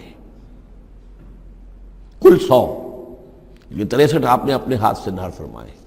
اور یہ آتا ہے روایات کے اندر، اب یہ چونکہ معاملہ حضور کا ہے اور اس میں ہمیں کسی شک و شبے کی گنجائش نہیں ہے کہ اب کھڑے ہوئے ہیں قطار میں، اور ایک اب نہر کرنے کا طریقہ بھی ہوتا ہے، برچھا مارا جاتا ہے اونٹ کی یہاں گردن میں، اس کو گرا کر ذبح کرنا آسان کام نہیں ہے، کھڑے ہوئے اونٹ کو برچھا لگایا جاتا ہے، یہاں اس کی جو بڑی وینز ہے خون کا فوارہ چھوٹتا ہے، جب خون بہت زیادہ بہہ جاتا ہے پھر وہ گرتا ہے ایک طرف، ایک پہلو کے اوپر، تو پھر اس کا معاملہ جو ذبح کرنے کا ہوتا ہے۔ تو حضور جیسے برچھا مارتے تھے اور اس کے بعد پھر اگلا اونٹ اپنی گردن خود آگے کرتا تھا۔ نہ شود نصیب دشمن کے شود ہلاک تیغت، سر دوستاں سلامت کی تو خنجر آزمائی، گویا کہ ان کے لیے خود ایک اعزاز اللہ نے شعور دیا ہے۔ وہ تو جو ایک سوکھی ہوئی لکڑی تھی جس کا سہارا لے کر حضور صلی اللہ علیہ وسلم وہ آپ خطبہ دیا کرتے تھے جمعے کا، پھر جب ممبر بنا دیا گیا اب وہ اس لکڑی جو ہے اس کا آپ سہارا نہیں لے رہے۔ تو پہلا دن جب تھا کہ آپ نے اس کا سہارا نہیں لیا اور آپ ممبر پر کھڑے ہو کر آپ نے جب خطبہ دیا ہے تو اس سوکھی لکڑی میں سے ایسی آواز آ رہی تھی جیسے کوئی بچہ بلک بلک کر رو رہا ہو کہ میری یہ سعادت آج ختم ہو گئی ہے، مجھے جو سعادت نصیب تھی کہ محمد الرسول اللہ صلی اللہ علیہ وسلم میرا سہارا لیا کرتے تھے، مجھ پر ٹیک لگایا کرتے تھے، یہ مجھ سے جاتی رہی فضیلت، بلک بلک کر رو رہا ہے۔ حنانہ اس کو کہتے ہیں، ستون حنانہ، اب بھی مسجد نبی میں ایک ستون ہے حنانہ، حنین کہتے ہی اس کو ہے کہ جس میں رقت ہو، بچہ رو رہا ہو، بلک رہا ہو تو یہ حنین ہے، تو حنانہ ہے وہ۔ اور اس کے لیے یہ نوٹ کر لیجیے، کہا ہے مولانا روم نے، فلسفی کو منکر حنانہ است، از ہوا سے انبیاء بیگانہ است۔ پہلے فلسفی ہوتے تھے، آج سائنسدان جو انکار کرے گا کیسے ہو سکتا ہے سوکھی لکڑی میں سے بچوں کے سے رونے کی آواز آئے، کیسے مان لیں گے ہم؟ سر سید کیسے مانیں گے اس کو؟ نہیں مانیں گے کبھی بھی۔ تو فلسفی یا سائنسدان کو منکر حنانہ است، کہ وہ حنانہ کا انکار کرتا ہے، از ہوا سے انبیاء بیگانہ است، اس لیے کہ انبیاء کے معاملات کو وہ جانتا نہیں ہے، وہ عام لوگوں پر قیاس کر رہا ہے۔ فاذکروا اسم اللہ علیہا صواف، تو لو اللہ کا نام ان پر، ان کو نہر کرنے کے لیے انہیں صفوں میں کھڑا کر کے، فَإِذَا وَجَبَتْ جُنُوبُهَا، جب ان کے پہلو زمین پر ٹک جائیں، جب خون اتنا بہہ جاتا ہے، کمزور ہو جاتا ہے اونٹ، تو پھر وہ ایک طرف کو اپنی کروٹ کے بل زمین کے اوپر پڑ جاتا ہے۔ فَكُلُوا مِنْهَا، تو اب کھاؤ اس میں سے، اس کے گوشت کو، وَأَطْعِمُوا الْقَانِعَ وَالْمُعْتَرَ، اور کھلاؤ اس کو بھی جو قناعت کے ساتھ بیٹھا ہوا ہے، مانگتا نہیں پھر رہا ہے، سائل نہیں ہے، اس کے پاس کچھ نہیں ہے لیکن وہ مانگتا نہیں پھرتا، قانع، اور معتر جو بے قرار ہو گیا ہے، آتا ہے، سوال کر رہا ہے، مانگ رہا ہے، گوشت مانگ رہا ہے، اس کو بھی دو، اس کو بھی دو۔ كَذَلِكَ سَخَّرْنَاهَا لَكُمْ لَعَلَّكُمْ تَشْكُرُونَ، اسی طرح تو ہم نے اتنے بڑے جانور کو تمہارے لیے مسخر کر دیا ہے، اونٹ جیسے جانور کو، اور وہ کھڑا ہوتا ہے تم برچھا مارتے اس کو۔ سخرناها لکم لعلکم تشکرون، تاکہ تم اللہ کا شکر ادا کرو۔ لن ینال اللہ لحومها ولا دماؤها، اب یہ ہے اصل شے، اللہ تک نہ ان کے گوشت پہنچتے ہیں نہ خون پہنچتا ہے، ولکن ینالہ التقوی منکم، ہاں اگر پہنچتا ہے اس تک تو تقوی اگر ہے تمہارے اندر تو اللہ تک پہنچ جائے گا۔ یعنی یہ کہ ایک یہ رسومات ہے، ظاہری شکل ہے، ظاہری شکل اصل دین نہیں ہے، اگرچہ اس کے بغیر بھی تو حقیقت جو ہے وہ کسی نہ کسی حیول ہی میں ظاہر ہوگی، کوئی نہ کوئی اسے پیکر چاہیے۔ تو ان عبادات کا پیکر بھی اہم ہے، لیکن صرف پیکر کو نہ سمجھیں، ظاہر کو نہ سمجھیں، اصل شے اس کی روح ہے، روح تقویٰ۔ وہ جو علامہ اقبال نے کہا ہے کہ رہ گئی رسم اذاں روح بلالی نہ رہی، فلسفہ رہ گیا تلقین غزالی نہ رہی، اور نماز و روزہ و قربانی و حج یہ سب باقی ہیں، تو باقی نہیں ہے۔ وہ ہمارا وہ تقویٰ، ہمارا اللہ کے ساتھ خلوص و اخلاص، قربانی جب انسان دے رہا ہو تو واقعتاً اس کے اپنے اندر اگر تقویٰ بھی ہے، اس نے حلال ذریعے سے کمائے ہوئے مال میں سے اس نے اتنی محنت کی ہے کہ اس میں سے اثار کر رہا ہے، اللہ کے نام پر ایک جانور کو ذبح کر رہا ہے، پھر خود اپنی زندگی میں وہ اللہ کے قوانین کا پابند ہے، اسی کے مطابق زندگی گزار رہا ہے، اور وہ اپنی توانائیاں، قوتیں، صلاحیتیں اللہ کی راہ میں لگا رہا ہے، اس کی قربانی ہے۔ باقی اگر یہ نہیں ہے تو ٹھیک ہے، چلیے کم سے کم غریبوں کو گوشت مل جائے گا، کچھ نہ کچھ فائدہ تو ہو ہی جائے گا، لیکن یہ کہ وہ اصل قربانی نہیں ہے، اللہ تک کچھ نہیں پہنچے گا تمہارا۔ لن ینال اللہ لحومها ولا دماؤها، دیکھو ان قربانیوں کے نہ گوشت اللہ تک پہنچتے ہیں نہ ان کے خون، ولکن ینالہ التقوی منکم، ہاں تقوی اگر ہے وہ اللہ تک پہنچ جاتا ہے۔ کذالک سخرھا لکم لتکبروا اللہ علی ما ھداکم، اسی طرح اللہ تعالیٰ نے اسے تمہارے لیے مسخر کر دیا ہے، لتکبروا اللہ علی ما ھداکم، تاکہ تم اللہ کی تکبیر کیا کرو اس ہدایت پر جو اس نے تمہیں دی ہے۔ دیکھیے دو عیدیں ہیں ہماری، عید الفطر جو رمضان کے بعد آتی ہے، ایک عید الاضحیٰ ہے جو حج کے ساتھ منسلک ہے، وہاں بھی ہم نے رمضان مبارک کے بارے میں جو بات آئی ہیں سورہ بقرہ کے 23ویں رکوع میں، وہاں بھی لتکبروا اللہ علی ما ھداکم ولعلکم تشکرون۔ شہر رمضان الذی انزل فیہ القرآن ھدی للناس وبینات من الھدی والفرقان فمن شہد منکم الشہر فلیصمہ فمن کان مریضا او علی سفر فعدۃ من ایام اخر یرید اللہ بکم الیسر ولا یرید بکم العسر ولتکملوا العدۃ ولتکبروا اللہ علی ما ھداکم ولعلکم تشکرون۔ وہی الفاظ یہاں ہیں، لتکبروا اللہ علی ما ھداکم، تاکہ تم تکبیر کرو، اللہ کی تکبیر کرو۔ اسی لیے عیدیان کے لیے جاتے آتے ہوئے تکبیر، اور اس کو بھی بڑا بلند آواز سے، جاتے آتے راستہ بدلنا، پھر نماز جو دوگانہ ہے عید کی اس میں اضافی تکبیرات ہیں، لتکبروا اللہ علی ما ھداکم ولعلکم تشکرون پر تو وہ آیت ختم ہوئی ہے، وبشر المحسنین، اور اے نبی ان لوگوں کو آپ بشارت دے دیجئے جو اسلام اور ایمان اور تقوی کی منزلیں طے کرتے ہوئے درجہ احسان تک پہنچنے کی کوشش کرتے ہیں اور پہنچ جاتے ہیں۔ ان اللہ یدافع عن الذین آمنوا ان اللہ لا يحب كل خوان کفور۔ اذن للذین یقاتلون بانہم ظلموا وان اللہ علی نصرہم لقدیر۔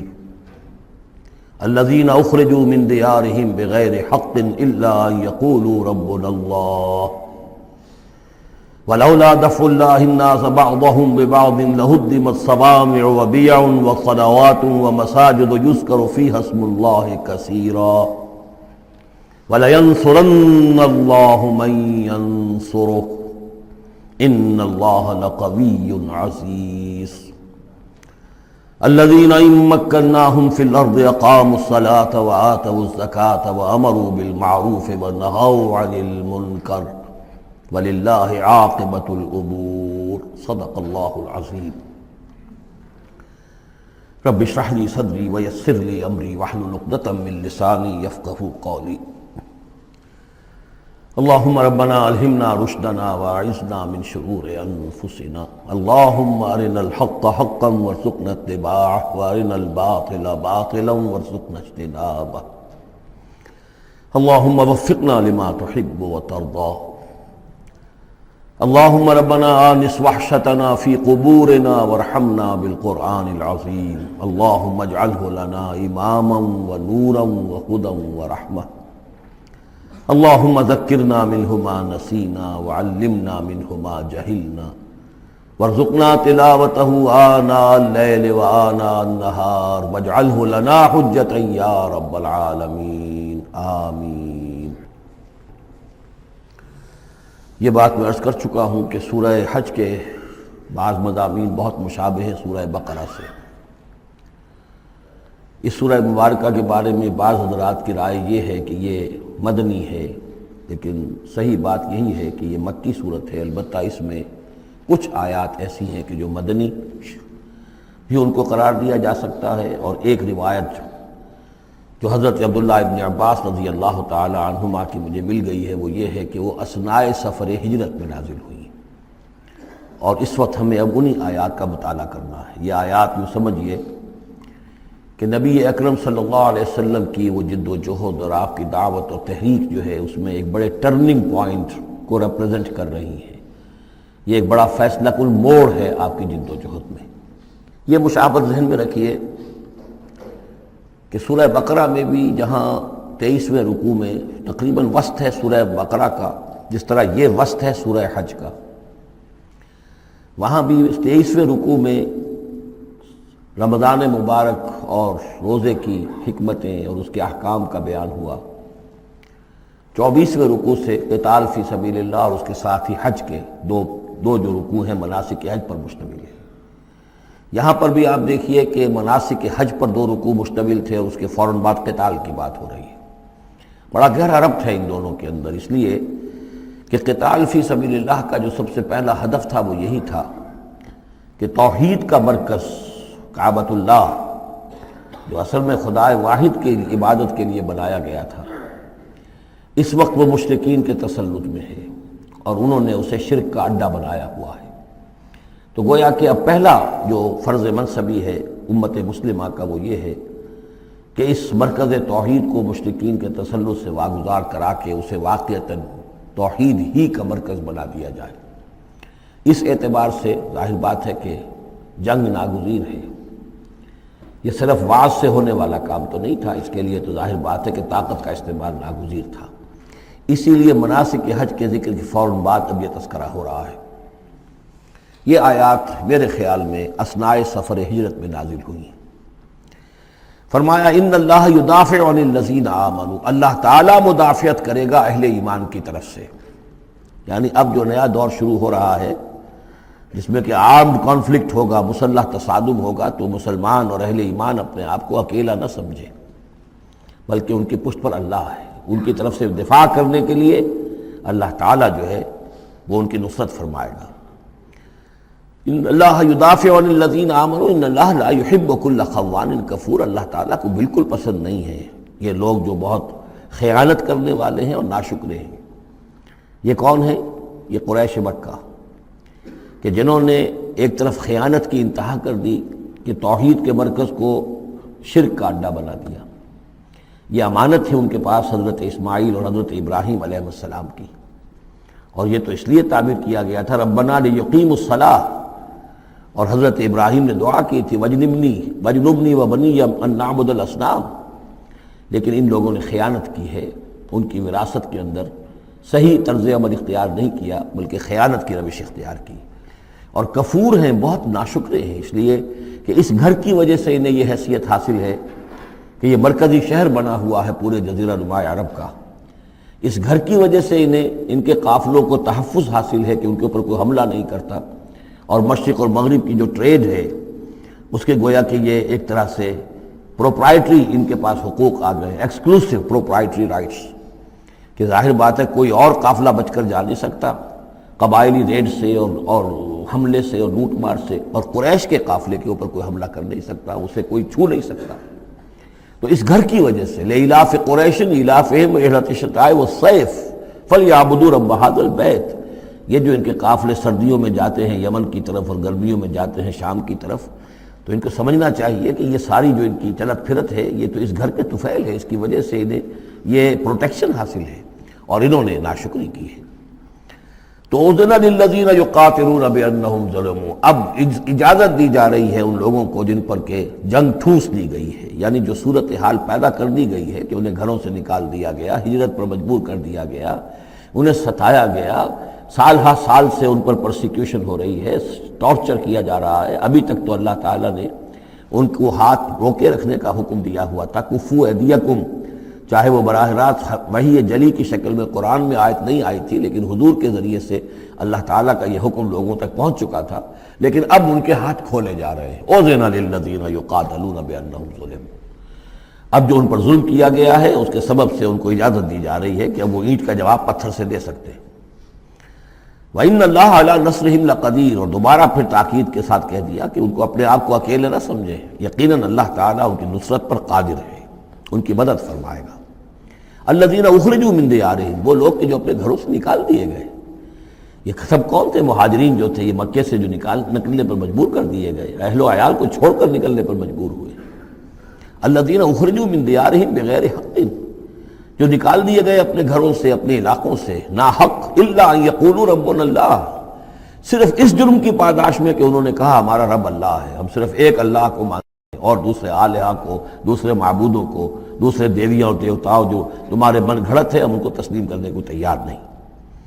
وَلَوْلَا دَفْعُ اللَّهِ النَّاسَ بَعْضَهُمْ بِبَعْضٍ، اور اگر اللہ تعالیٰ بعض لوگوں کو بعض کے ذریعے سے دور نہ کرتا رہتا، یعنی زمین میں یہ مضمون آ چکا ہے، سورہ بقرہ کی آیت نمبر 251 میں بھی یہی مضمون آیا تھا، جب طالوت اور جالوت کی جنگ ہوئی تھی، اس کے بعد یہ بات آئی تھی کہ اللہ تعالیٰ وقتاً فوقتاً زمین کی صفائی کرتا رہتا ہے، کہ جو بڑے فاسد قسم کے لوگ ہوتے ہیں اور مفسد قسم کے لوگ ہوتے ہیں، فاسد کلچر ہوتا ہے، فاسد ثقافت ہو جاتی ہے، تو پھر کوئی نہ کوئی ایسی شکل ہوتی ہے کہ اللہ تعالیٰ ان کو ختم کر کے، ان کا استیصال کر کے، ان لوگوں کو کچھ لوگوں کے ذریعے سے دنیا سے نیست و نابود کر دیتا ہے۔ اگر ایسا نہ ہوتا رہتا، وہاں یہ الفاظ آئے تھے اگر ایسا نہ ہوتا رہتا تو لفسدت الارض، زمین میں تو فساد ہی فساد ہوتا۔ پھر یہاں فرمایا وَلَوْلَا دَفْعُ اللَّهِ النَّاسَ بَعْضَهُمْ بِبَعْضٍ لَهُدِّمَتْ صَوَامِعُ وَبِيَعٌ وَصَلَوَاتٌ وَمَسَاجِدُ يُذْكَرُ فِيهَا اسْمُ اللَّهِ كَثِيرًا، تو ڈھا دیے جاتے سارے خانقاہیں اور تکیے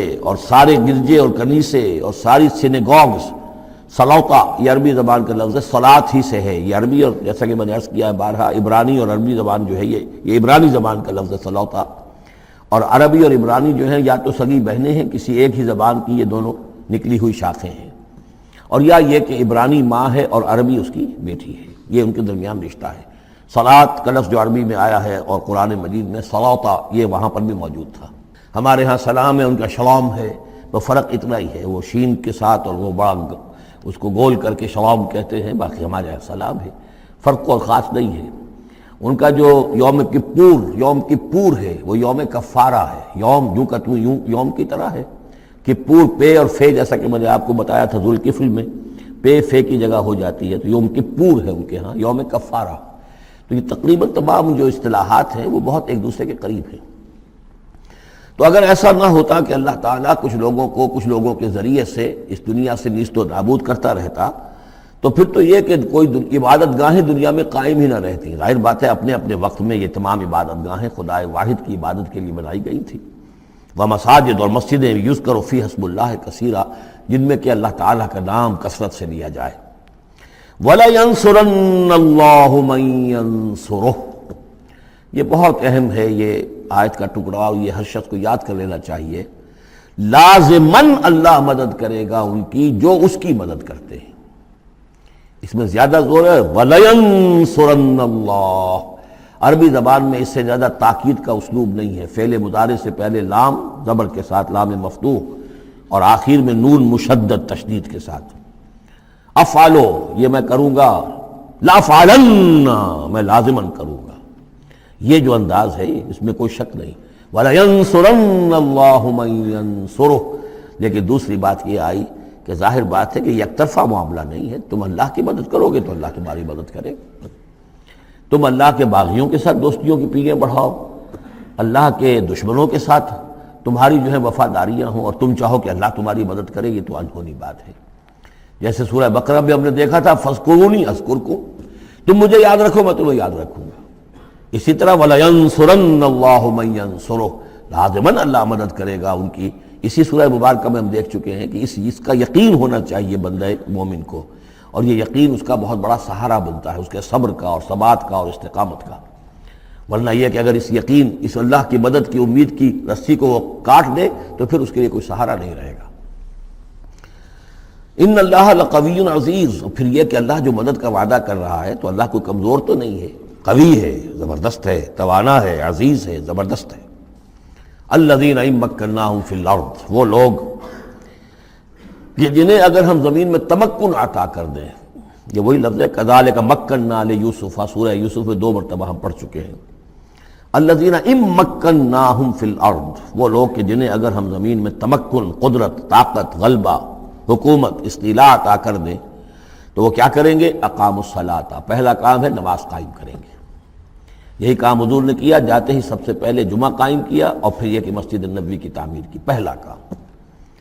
وآتوا الزکوٰۃ، زکوٰۃ ادا کریں گے، آتوا الزکوٰۃ، اور دیں زکوٰۃ، اقاموا الصلاۃ وآتوا الزکوٰۃ، اور دیں گے وہ زکوٰۃ، اور یہ کہ زکوٰۃ کا نظام قائم کیا جائے تاکہ جو بھی معاشرے کے اندر پسماندہ طبقے کے پاس جن کے ہاں احتیاج ہے ان کا بھی کفالت کا بندوبست ہو۔ وَأَمَرُوا بِالْمَعْرُوفِ، اور وہ نیکی کا حکم دیں گے، وَنَہَوْا عَنِ الْمُنکَرِ، اور بدی سے روکیں گے، وَلِلَّهِ عَاقِبَةُ الْأُمُورِ، اور تمام معاملات کا بالکل آخری انجام تو ہے تو وہ تو ظاہر ہے کہ اللہ ہی کے ہاتھ میں ہے، اللہ کی قبضہ قدرت میں ہے۔ اس کو ہم یہ کہہ سکتے ہیں ایک اعتبار سے کہ گویا یہ نبی اکرم صلی اللہ علیہ وسلم کا مینیفیسٹو تھا۔ مینیفیسٹو ایک تو ہمارا آج کا تصور ہے کہ انتخابات میں جو پارٹیاں حصہ لیتی ہیں وہ اپنا اپنا پروگرام دیتی ہیں، لیکن اس سے علیحدہ کر دیجئے۔ لیکن چونکہ حضور، اگر یہ روایت صحیح ہے کہ یہ آیات نازل ہوئی ہیں جبکہ حضور تشریف لے جا رہے ہیں مکے سے مدینے کی طرف ہجرت کے سفر پر، تو اللہ کے علم میں ہے کہ اب آپ کا جو وہاں داخلہ ہونے والا ہے وہ تو ہوگا ایک بے تاج بادشاہ کی حیثیت سے، جاتے ہی آپ کو وہاں اللہ تعالیٰ کی طرف سے اختیار اور اقتدار مل جائے گا۔ تو جب یہ صورت ہوگی تو کیا کریں گے یہ؟ ان کی پرائرٹیز کیا ہوں گی؟ تو جیسے کہ جماعتیں کہا کرتی ہیں کہ ہماری حکومت بنے گی تو ہم یہ کریں گے، تو گویا کہ یہ ہے وہ ہمیشہ کے لیے اہل ایمان کا جو سمجھیے کہ اللہ تعالیٰ کی طرف سے دیا ہوا ان کا مینیفیسٹو ہے۔ الذین ان مکناہم فی الارض اقاموا الصلاۃ وآتوا الزکوٰۃ وامروا بالمعروف ونہوا عن المنکر وللہ عاقبۃ الامور۔ یہ آیات خاص ہیں۔ اب دیکھیے پھر وہی جو مکی صورتوں کا مضمون ہوتا ہے بالکل انداز جو ہے وہ بدل جائے گا۔ یہ آیات ہیں اثناء سفر ہجرت کی، یا ہو سکتا ہے کہ مدینہ پہنچ کر نازل ہوئی ہوں، لیکن یہ مکی صورت میں رکھ دی گئی ہیں مناسبت کے اعتبار سے کہ جہاں حج کے یہ افعال بیان ہو رہے مناسک حج، اس کے ساتھ ہی ان کو شامل کر دیا گیا۔ اب وہی جو عام مکی مضامین ہیں مکی صورتوں کے وہ شروع ہو جائیں گے۔ وَإِن يُكَذِّبُوكَ فَقَدْ كَذَّبَتْ قَبْلَهُمْ قَوْمُ نُوحٍ وَعَادٌ وَثَمُودُ۔ اور اے نبی اگر یہ آپ کو جھٹلا رہے ہیں تو آپ سے پہلے بھی جھٹلایا ہے قوم نوح نے، قوم عاد نے، قوم سمود نے، قوم ابراہیم و قوم لوط، ابراہیم کی قوم نے اور لوط کی قوم نے، واصحاب مدین اور مدین والوں نے، وکذب موسیٰ اور موسیٰ کی بھی تکذیب کی گئی تھی، فاملیت للکافرین، تو میں نے کافروں کو کچھ ڈھیل دی، مہلت دی، ان کی رسی دراز کی، ثم اخذتہم، پھر میں نے ان کو پکڑ لیا، فکیف کان نکیر، تو میری پکڑ کیسی رہی، کیا حشر ہوا قوم نوح کا اور قوم ہود کا اور قوم صالح کا۔ ان تمام اقوام کے جو حالات ہیں وہ قرآن مجید میں بار بار آ چکے ہیں۔ فَكَأَيٍّ مِّن قَرْيَةٍ أَهْلَكْنَاهَا، تو کتنی ہی ایسی بستیاں ہیں، آبادیاں ہیں جن کو ہم نے ہلاک کیا، وَهِيَ ظَالِمَةٌ، اور ہلاک یوں ہی نہیں کر دیا، وہ ظالم تھی، گناہ گار تھی، ان میں گناہ اتنا پھیل گیا تھا، شرک اور کفر کا اتنا دورہ ہو گیا تھا کہ گویا کہ وہ ایسے ہی تھا جیسے انسانی جسم کا کوئی حصہ اگر گل جائے تو اس کو کاٹ دینے ہی میں عافیت ہے، ورنہ پورے جسم کے لیے وہ چیز جو ہے وہ مضر ہوگی۔ ایمپوٹیشن ہو جاتی ہے، ہاتھ کا، آرم کا ایمپوٹیشن ہو گیا، پیر کا ایمپوٹیشن کر دیا گیا کہ اتنا گل سڑ گیا ہے کہ یہاں سے متعفن مواد جو ہے اگر خون میں جذب ہو کر پورے جسم میں جائے گا تو پوری جان جو ہے اس کی ہلاکت کا اندیشہ ہے۔ تو اللہ تعالیٰ اسی طریقے سے ان بستیوں کو کہ جو اس طریقے سے گندگی کا اور برائی کا اور معصیت کا اور سیئات کا مرکز بن چکی ہوں اور وہ پھوڑا بن چکی ہوں، پھر ان کے لیے یہی اللہ تعالیٰ کی طرف سے سرجیکل آپریشن ہوتا رہا ہے۔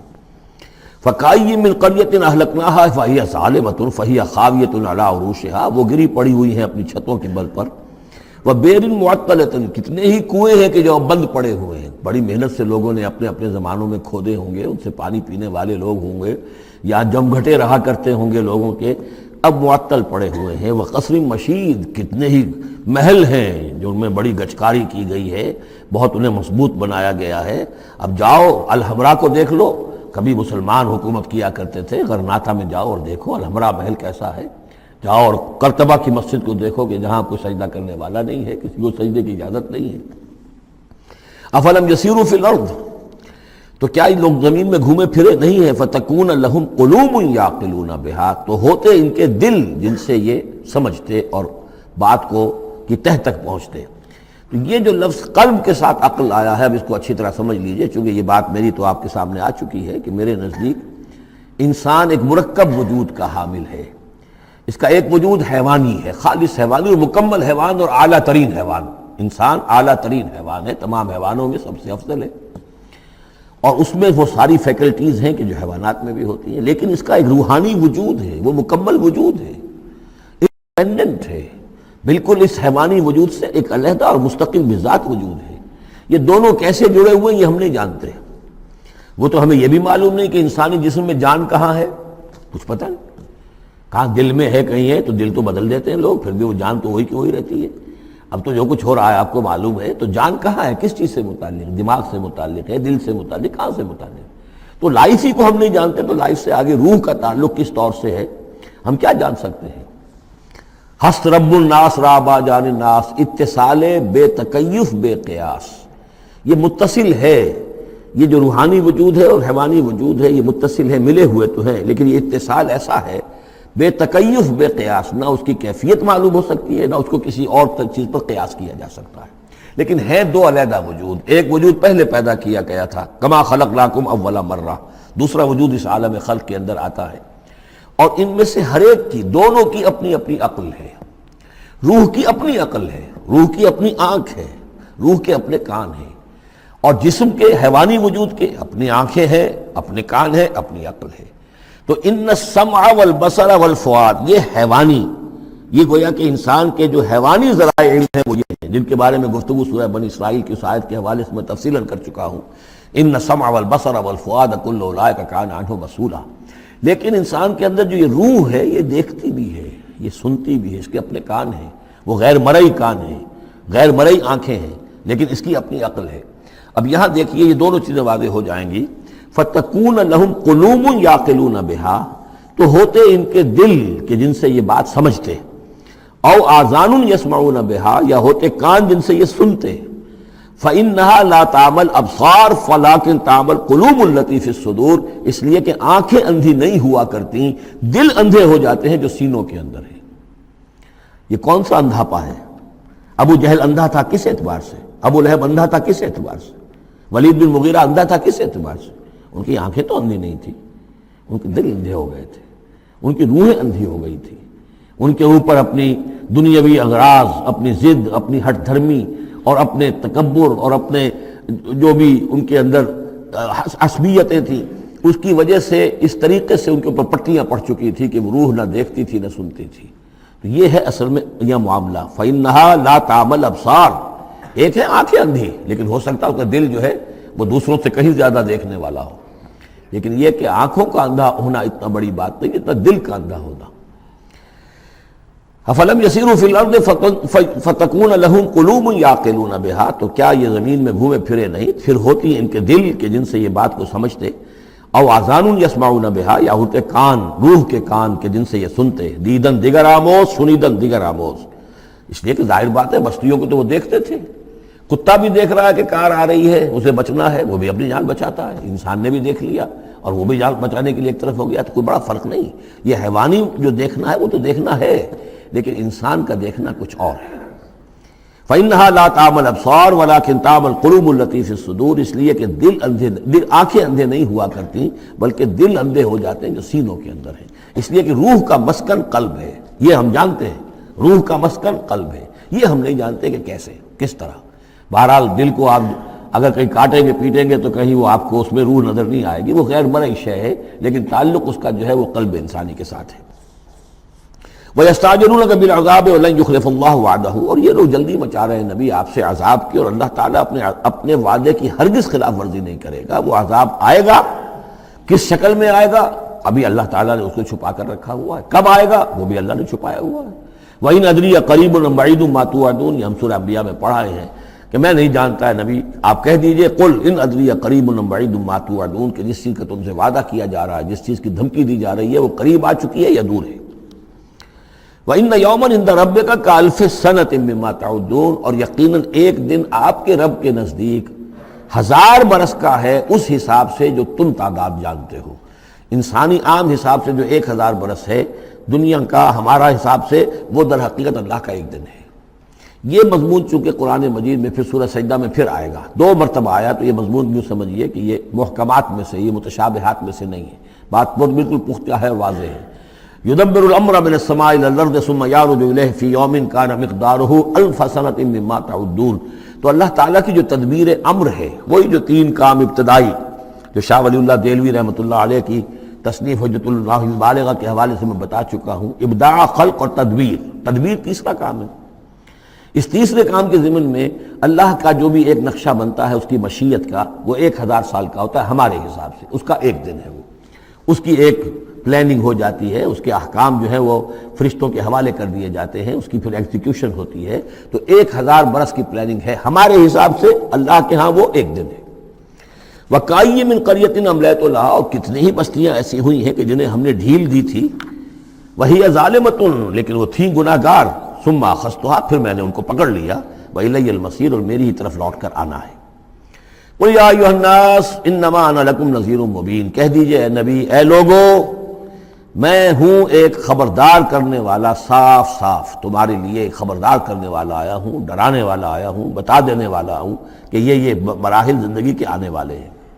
فالذین آمنوا وعملوا الصالحات، جو لوگ ایمان لائیں اور نیک عمل کریں، لہم مغفرۃ ورزق کریم، ان کے لیے اللہ کی طرف سے مغفرت ہے، یہ میں بشارت دے رہا ہوں، اور رزق کریم، اور بہت ہی باعزت روزی ملے گی۔ والذین سعوا فی آیاتنا معاجزین، اور جو لوگ ہماری آیات کے بارے میں تگ و دو کریں گے کہ انہیں کسی طریقے سے فیل کر دیں، ناکام کر دیں، غیر مؤثر کر دیں، ان آیات کو پھیلنے نہ دیں، اولئک اصحاب الجحیم، تو یہ وہ لوگ ہیں کہ جو جہنم والے ہیں۔ وما ارسلنا من قبلک، یہ کافی مشکل آیت ہے قرآن مجید کی جو اگلی آ رہی ہے، اور اس میں کافی قیل و قال ہے۔ وما ارسلنا من قبلک من رسول ولا نبی الا اذا تمنى القى الشیطان فی امنیتہ، اور نہیں بھیجا ہم نے آپ سے پہلے بھی کوئی رسول، اے نبی صلی اللہ علیہ وسلم، نہ کوئی رسول نہ نبی، الا اذا تمنا، مگر یہ کہ جب اس نے خود خیال باندھا، کوئی پلاننگ کی، کوئی نقشہ بنایا اپنے کام کا۔ ایک تو یہ کہ اللہ کی طرف سے ہدایت آ رہی کہ اب یہ کیجئے، اب یہ کیجئے، اب یہ کیجئے، ظاہر بات ہے کہ اس میں تو کسی خطا کا کوئی امکان ہی نہیں، وہی چاہے وہ وحی جلی ہو اور چاہے وحی خفی ہو، نبی کے لیے وحی جلی، وحی خفی دونوں محفوظ ہیں۔ وحی خفی کے اندر بھی شیطان یا شیطانی قوتیں کوئی در اندازی نہیں کر سکتے، لیکن یہ کہ کبھی ایسا بھی ہوتا ہے کہ وحی کی طرف سے کوئی بات نہیں آئی ہے، ظاہر بات ہے کہ یہ نہیں سمجھنا چاہیے کہ نبی کی حیثیت بالکل ایسے ہے جیسے وہ کسی زمانے میں، آج کل تو شاید وہ معاملہ ختم ہو گیا، وہ تار جو جاتے تھے گٹ گٹ گٹ گٹ گٹ ہو رہی ہے، ادھر سے ہو رہی ہے، ادھر سے وہ جو ہے مشین بول رہی ہے، تو بیچ میں تو مشین ہے، کچھ نہیں ہے۔ تو ایسا نہیں ہے کہ نبی کی اپنی کوئی شخصیت ہی نہ ہو، نبی کی اپنی کوئی سوچ ہی نہ ہو، نبی کی اپنی کوئی پلاننگ ہی نہ ہو۔ یہ تو عام انسان بھی دیکھیے، اگر کوئی آپ کو یہ کہے بس آپ کو تو جو کہا کرتے چلے جاؤ، تو آپ کہیں گے میری شخصیت، میری بھی کوئی سوچ ہے، میری بھی کوئی اس معاملے کے اندر مجھے بھی کوئی رائے جو ہے۔ تو نبی کا معاملہ یہ نہیں ہے کہ بس ہر لحظہ وہ اللہ کا حکم آ رہا ہے، نہیں، بلکہ یہ کہ ان کو ایک حکم دے دیا گیا، اس پر پھر وہ خود بھی سوچتے ہیں۔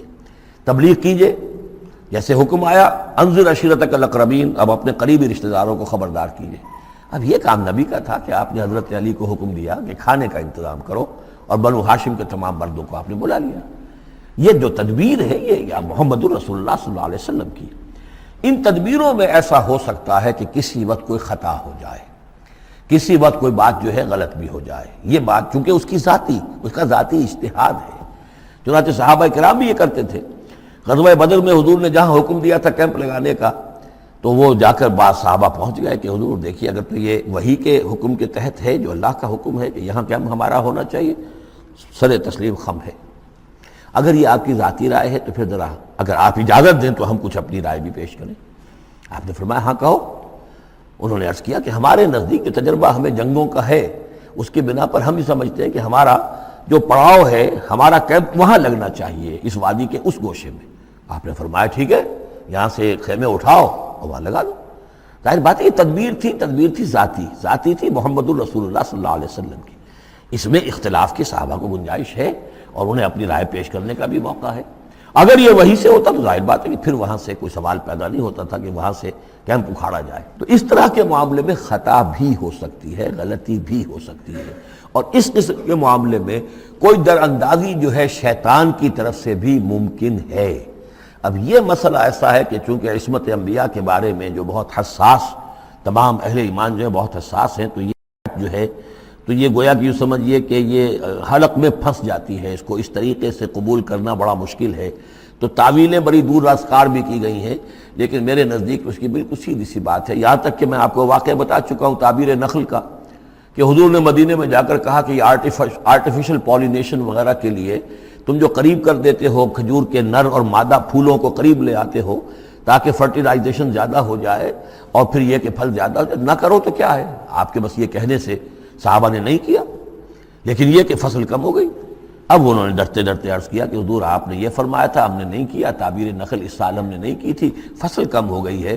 فرمایا انتم عالم بامور دنیاکم، یہ معاملات تمہارے، میں یہ سکھانے تمہیں نہیں آیا، ایگریکلچر سکھانے نہیں آیا تمہیں میں تو آیا ہوں یہ ہدایت دینے کے لیے۔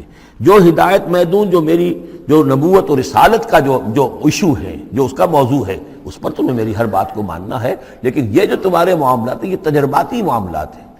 اب دیکھیے تجرباتی، چونکہ وہ تجربہ تھا انہیں، وہ کرتے تھے، زراعت کرتے تھے، اور انہیں یہ اندازہ ہو گیا تھا کہ ایسا ہو تو اس سے یہ کہ پھل زیادہ ہوتا ہے، تو تجربے پر تھا، اور تجربے ہی کی بنیاد پر سائنس ہے۔ پوری سائنس کیا ہے؟ ایکسپیریمنٹیشن ہے نا، اسی کے اوپر تو یہ سائنس ڈیولپ ہوئی ہے۔ ان چیزوں کو جو ہے وہ اس سے خارج سمجھیے، اس میں کوئی تعلق جو ہے دین کا اس سے نہیں ہے۔ انتم عالم بامور دنیاکم، تم اپنے ان دنیاوی معاملات کو جو تجربے پر جس کا دار و مدار و نثار ہے مجھ سے بہتر جانتے ہیں۔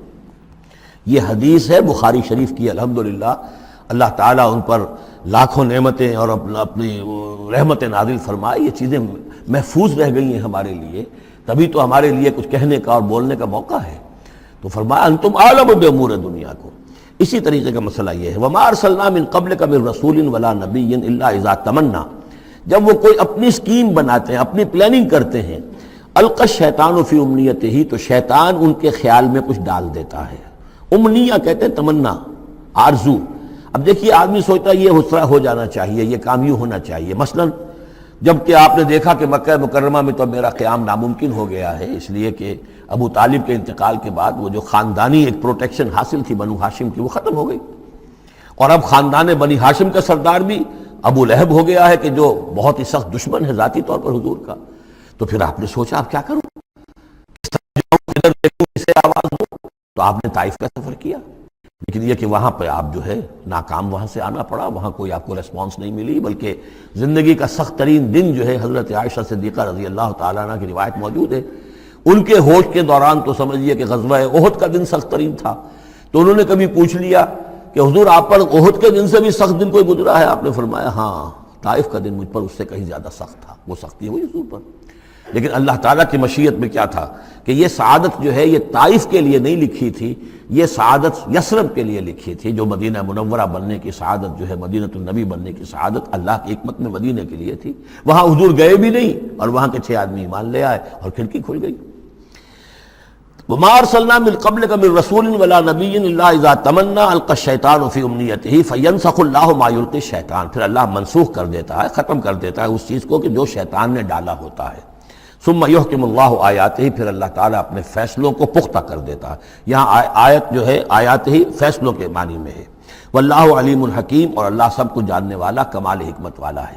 یہ توجیہ ہے میرے نزدیک، اور یہ قریب ترین ہے اس توجیہ سے کہ جو موضح القرآن میں شاہ عبد القادر رحمۃ اللہ علیہ ان کی طرف سے ہے، تو اس حوالے سے واقعہ یہ ہے کہ مجھے اس پر کافی اطمینان ہے۔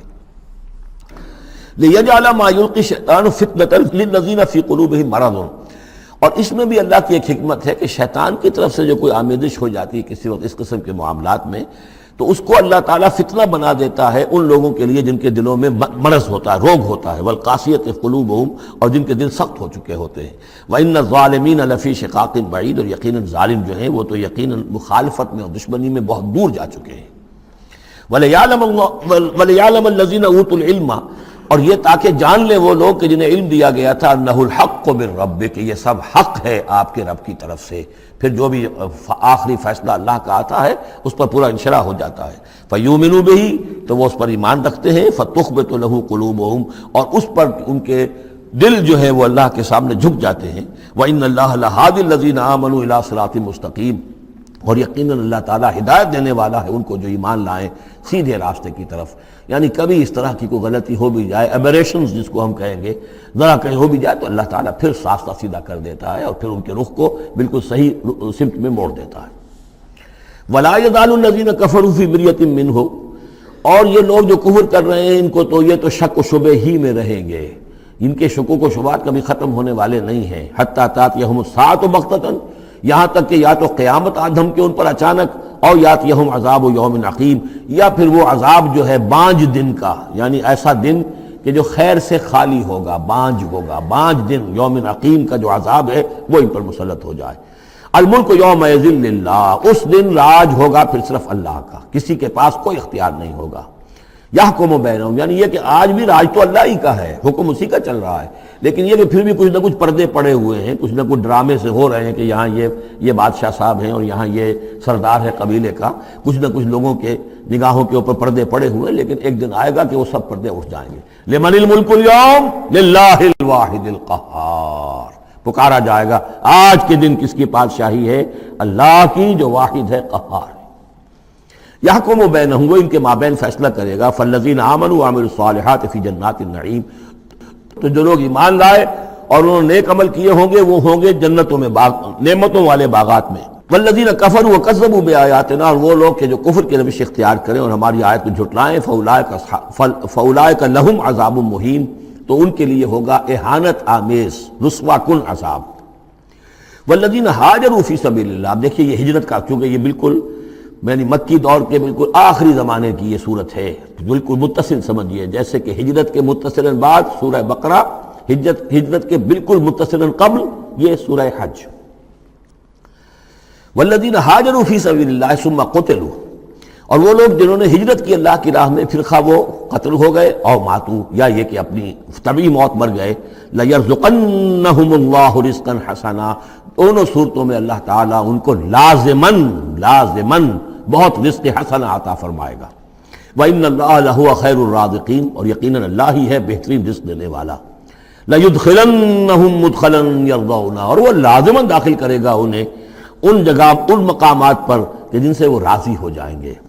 وَإِنَّ اللَّهَ لَعَلِيمٌ حَلِيمٌ، اللہ تعالیٰ یقیناً علیم ہے، سب کچھ جاننے والا، اور حلیم ہے، تحمل والا ہے۔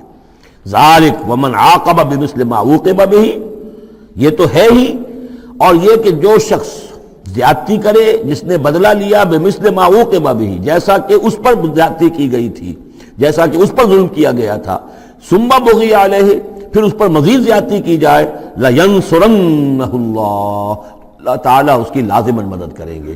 یعنی جو زیادتیاں ہو چکی ہیں مسلمانوں پر، اب ان کا حق ہے کہ ان کا بدلہ لیں، پھر اگر ان کی طرف سے اضافی زیادتی اور ہوگی تو پھر اللہ تعالیٰ کی طرف سے ان کی مدد کا پختہ وعدہ ہے۔ ان اللہ لعفو غفور، یقیناً اللہ تعالیٰ عفو اور غفور ہے، معاف فرمانے والا، درگزر کرنے والا ہے۔ ذالک بان اللہ یولج اللیل فی النہار، اور یہ اس لیے ہے یعنی یہ کہ اللہ تعالیٰ کا پورا یہ نظام کائنات کا اسی طرح چل رہا ہے، اسی عدل پر، انصاف پر۔ یہ نہ ہو تو جیسے کہ ابھی آیت آئی تھی کہ اگر ایک گروہ کو دوسرے گروہ کے ذریعے سے ہٹاتے نہ رہتے، نیست و نابود نہ کرتے رہتے، تو زمین میں فساد بن جاتا۔ لہدمت صوامع وبیع وصلوات ومساجد یذکر فی اسم اللہ کثیرا، اس طرح فرمایا کہ ہمارا ایک نظام ہے جو اس دنیا کا ہے، اس طرح کا ایک نظام جو ہے وہ آفاقی بھی ہے۔ ذالک بان اللہ یولج اللیل فی النہار، یہ اس لیے کہ اللہ تعالیٰ رات کو لے آتا ہے دن میں پروتا ہوا، ویولج النہار فی اللیل، اور دن کو لے آتا ہے رات میں پروتے ہوئے، وان اللہ سمیع بصیر، اللہ سب کچھ سننے والا اور دیکھنے والا ہے۔ ذالک بان اللہ هو الحق، یہ اس لیے کہ اللہ ہی حق ہے، ذات برحق، جس کا حق ہونا قطعی ہے، یقینی ہے۔ وَأَنَّمَا يَدْعُونَ مِن دُونِهِ هُوَ الْبَاطِلُ، اور جس کو وہ پکار رہے ہیں اس کے سوا وہ سب باطل ہے، آدر ہوا ہے، ان کی کوئی حیثیت نہیں۔ وَأَنَّ اللَّهَ هُوَ الْعَلِيُّ الْكَبِيرُ، اور یہ کہ یقیناً اللہ تعالیٰ ہی ہے سب سے بلند و بالا اور سب سے بڑا۔ أَلَمْ تَرَ أَنَّ اللَّهَ أَنزَلَ مِنَ السَّمَاءِ مَاءً، کیا تم نے دیکھا نہیں کہ اللہ نے اتارا آسمان سے پانی، فَتُصْبِحُ الْأَرْضُ مُخْضَرَّةً، تو زمین سبز ہو جاتی ہے، سرسبزی شادابی نظر آتی ہے۔ ان اللہ لطیف الخبیر، یقیناً اللہ تعالیٰ بڑی ہی خفیہ تدبیریں کرنے والا اور ہر شے سے باخبر ہے۔ باریک بین بھی اس کے معنی ہے لطیف کے، اور خفیہ تدبیر کرنے والا۔ لہو ما فی السماوات و ما فی الارض، جو کچھ آسمانوں میں ہے وہ بھی اسی کا ہے، اور جو کچھ زمین میں ہے وہ بھی اسی کا ہے۔ وَإِنَّ اللَّهَ لَهُوَ الْغَنِيُّ الْحَمِيدُ، اور یقیناً اللہ تعالیٰ الغنی ہے، یعنی اسے کوئی احتیاج نہیں، الحمید ہے، اپنی ذات میں خود محمود ہے، ستودہ صفات ہے، اسے کسی حمد کی ضرورت نہیں۔ أَلَمْ تَرَ أَنَّ اللَّهَ سَخَّرَ لَكُم مَّا فِي الْأَرْضِ وَالْفُلْكَ تَجْرِي فِي الْبَحْرِ بِأَمْرِهِ، کیا تم نے دیکھا نہیں کہ اللہ تعالیٰ نے تمہارے لیے مسخر کر دیا ہے، تمہاری خدمت گزاری میں، تمہاری ضروریات کی بہم رسانی میں لگا دیا ہے ان سب چیزوں کو جو زمین میں ہے۔ والفلک، اور کشتی کو، تجری فی البحر بامرہ، جو چلتی ہے سمندر میں اور دریا میں اس کے حکم سے۔ ویمسک السماء ان تقع علی الارض، اور وہی ہے جو تھامے ہوئے آسمان کو کہ وہ گر نہ جائے زمین پر، الا باذنہ، مگر اس کے حکم سے۔ ان اللہ بالناس لرؤوف الرحیم، یقیناً اللہ تعالیٰ انسانوں کے حق میں بہت ہی شفیق ہے، نرمی کرنے والا ہے اور مہربان ہے۔ وَهُوَ الَّذِي أَحْيَاكُمْ، وہی ہے جس نے تمہیں زندہ کیا، یعنی پہلے تم مردہ تھے۔ سورہ بقرہ میں بھی آیت آپ دیکھ چکے ہیں، بالکل اس کے ہم وزن آ رہی ہے۔ كَيْفَ تَكْفُرُونَ بِاللَّهِ وَكُنتُمْ أَمْوَاتًا فَأَحْيَاكُمْ ثُمَّ يُمِيتُكُمْ ثُمَّ يُحْيِيكُمْ ثُمَّ إِلَيْهِ تُرْجَعُونَ۔ اب یہاں صرف یہ کہ کنتم امواتا کے الفاظ کو دوبارہ نہیں لائے، هُوَ الَّذِي أَحْيَاكُمْ ثُمَّ يُمِيتُكُمْ ثُمَّ يُحْيِيكُمْ، تم مردہ تھے پھر تمہیں زندہ کیا، پھر تمہیں موت دے گا، پھر زندہ کرے گا۔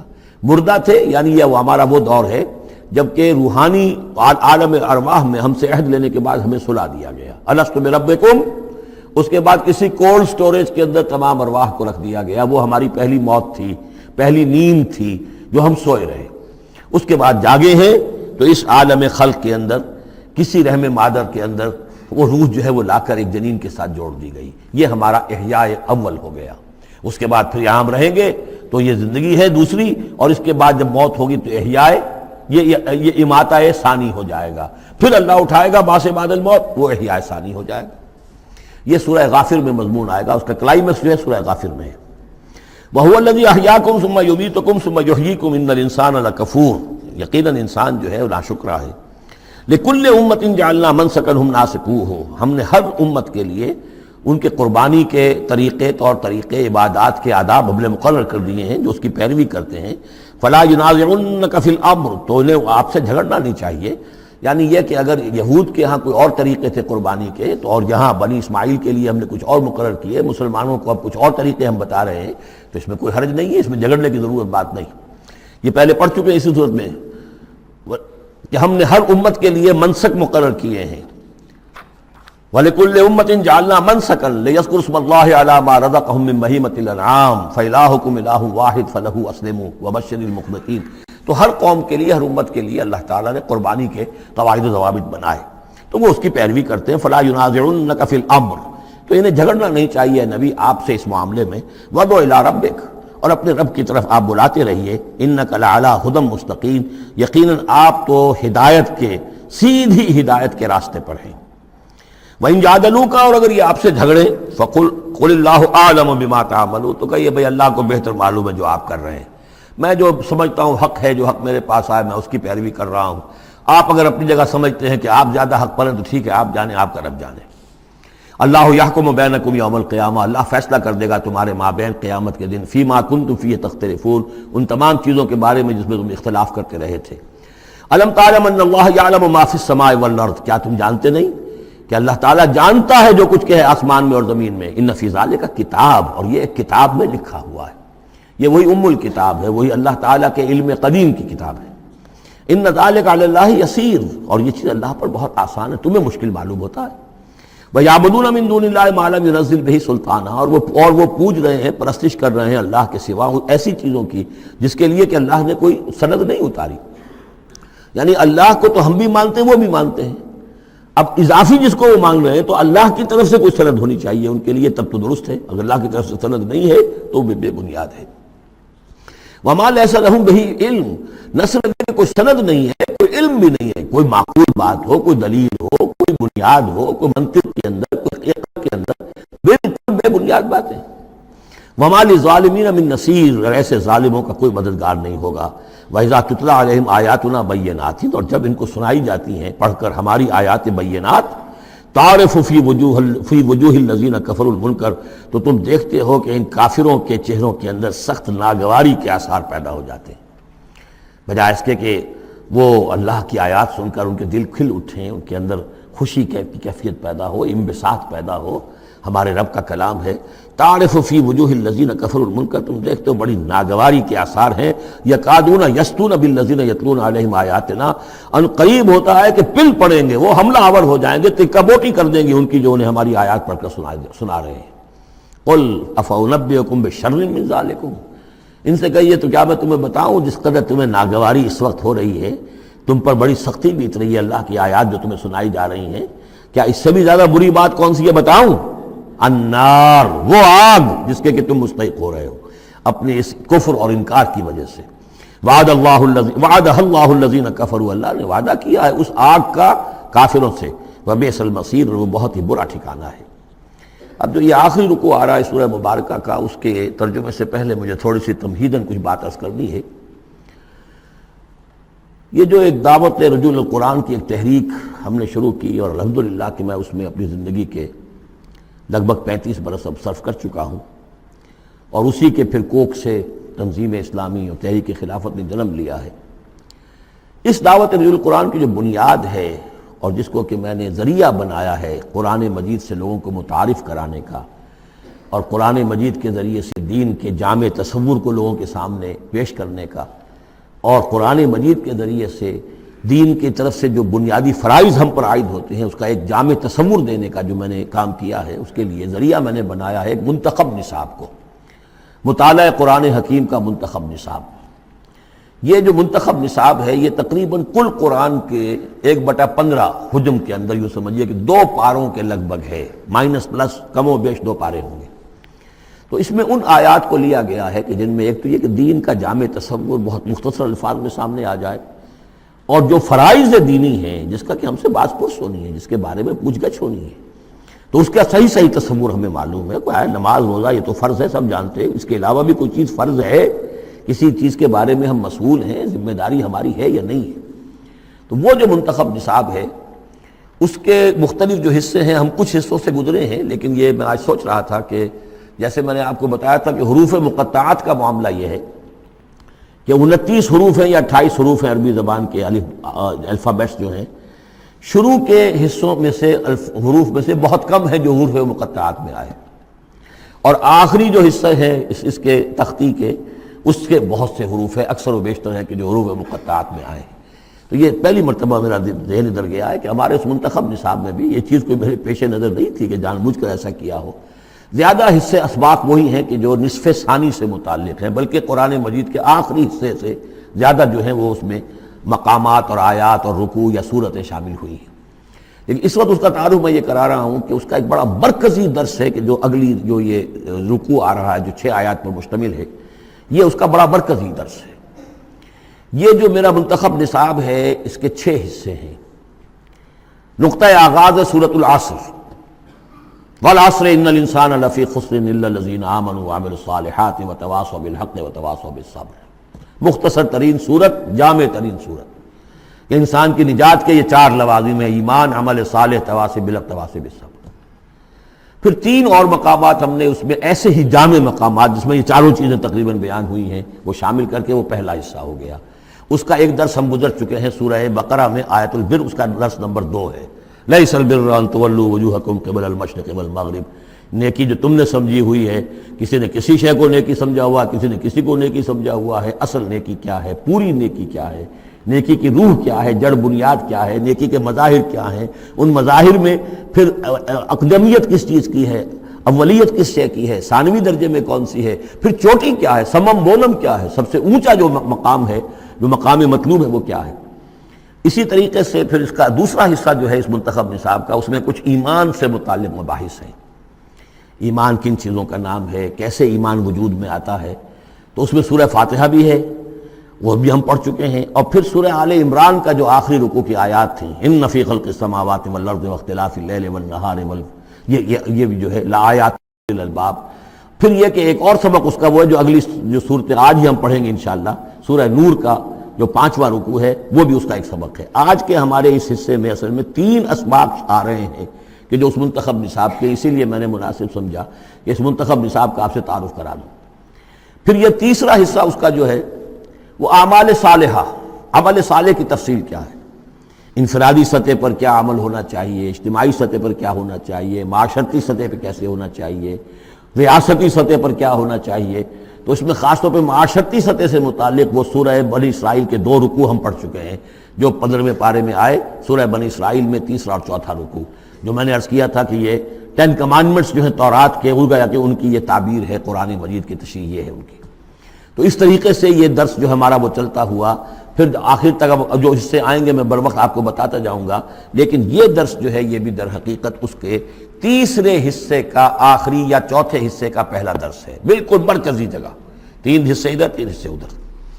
یہ اس اعتبار سے جامع ترین مقام ہے قرآن کا کہ قرآن کی دعوت کو 2 حصوں میں تقسیم کر کے بیان کیا گیا۔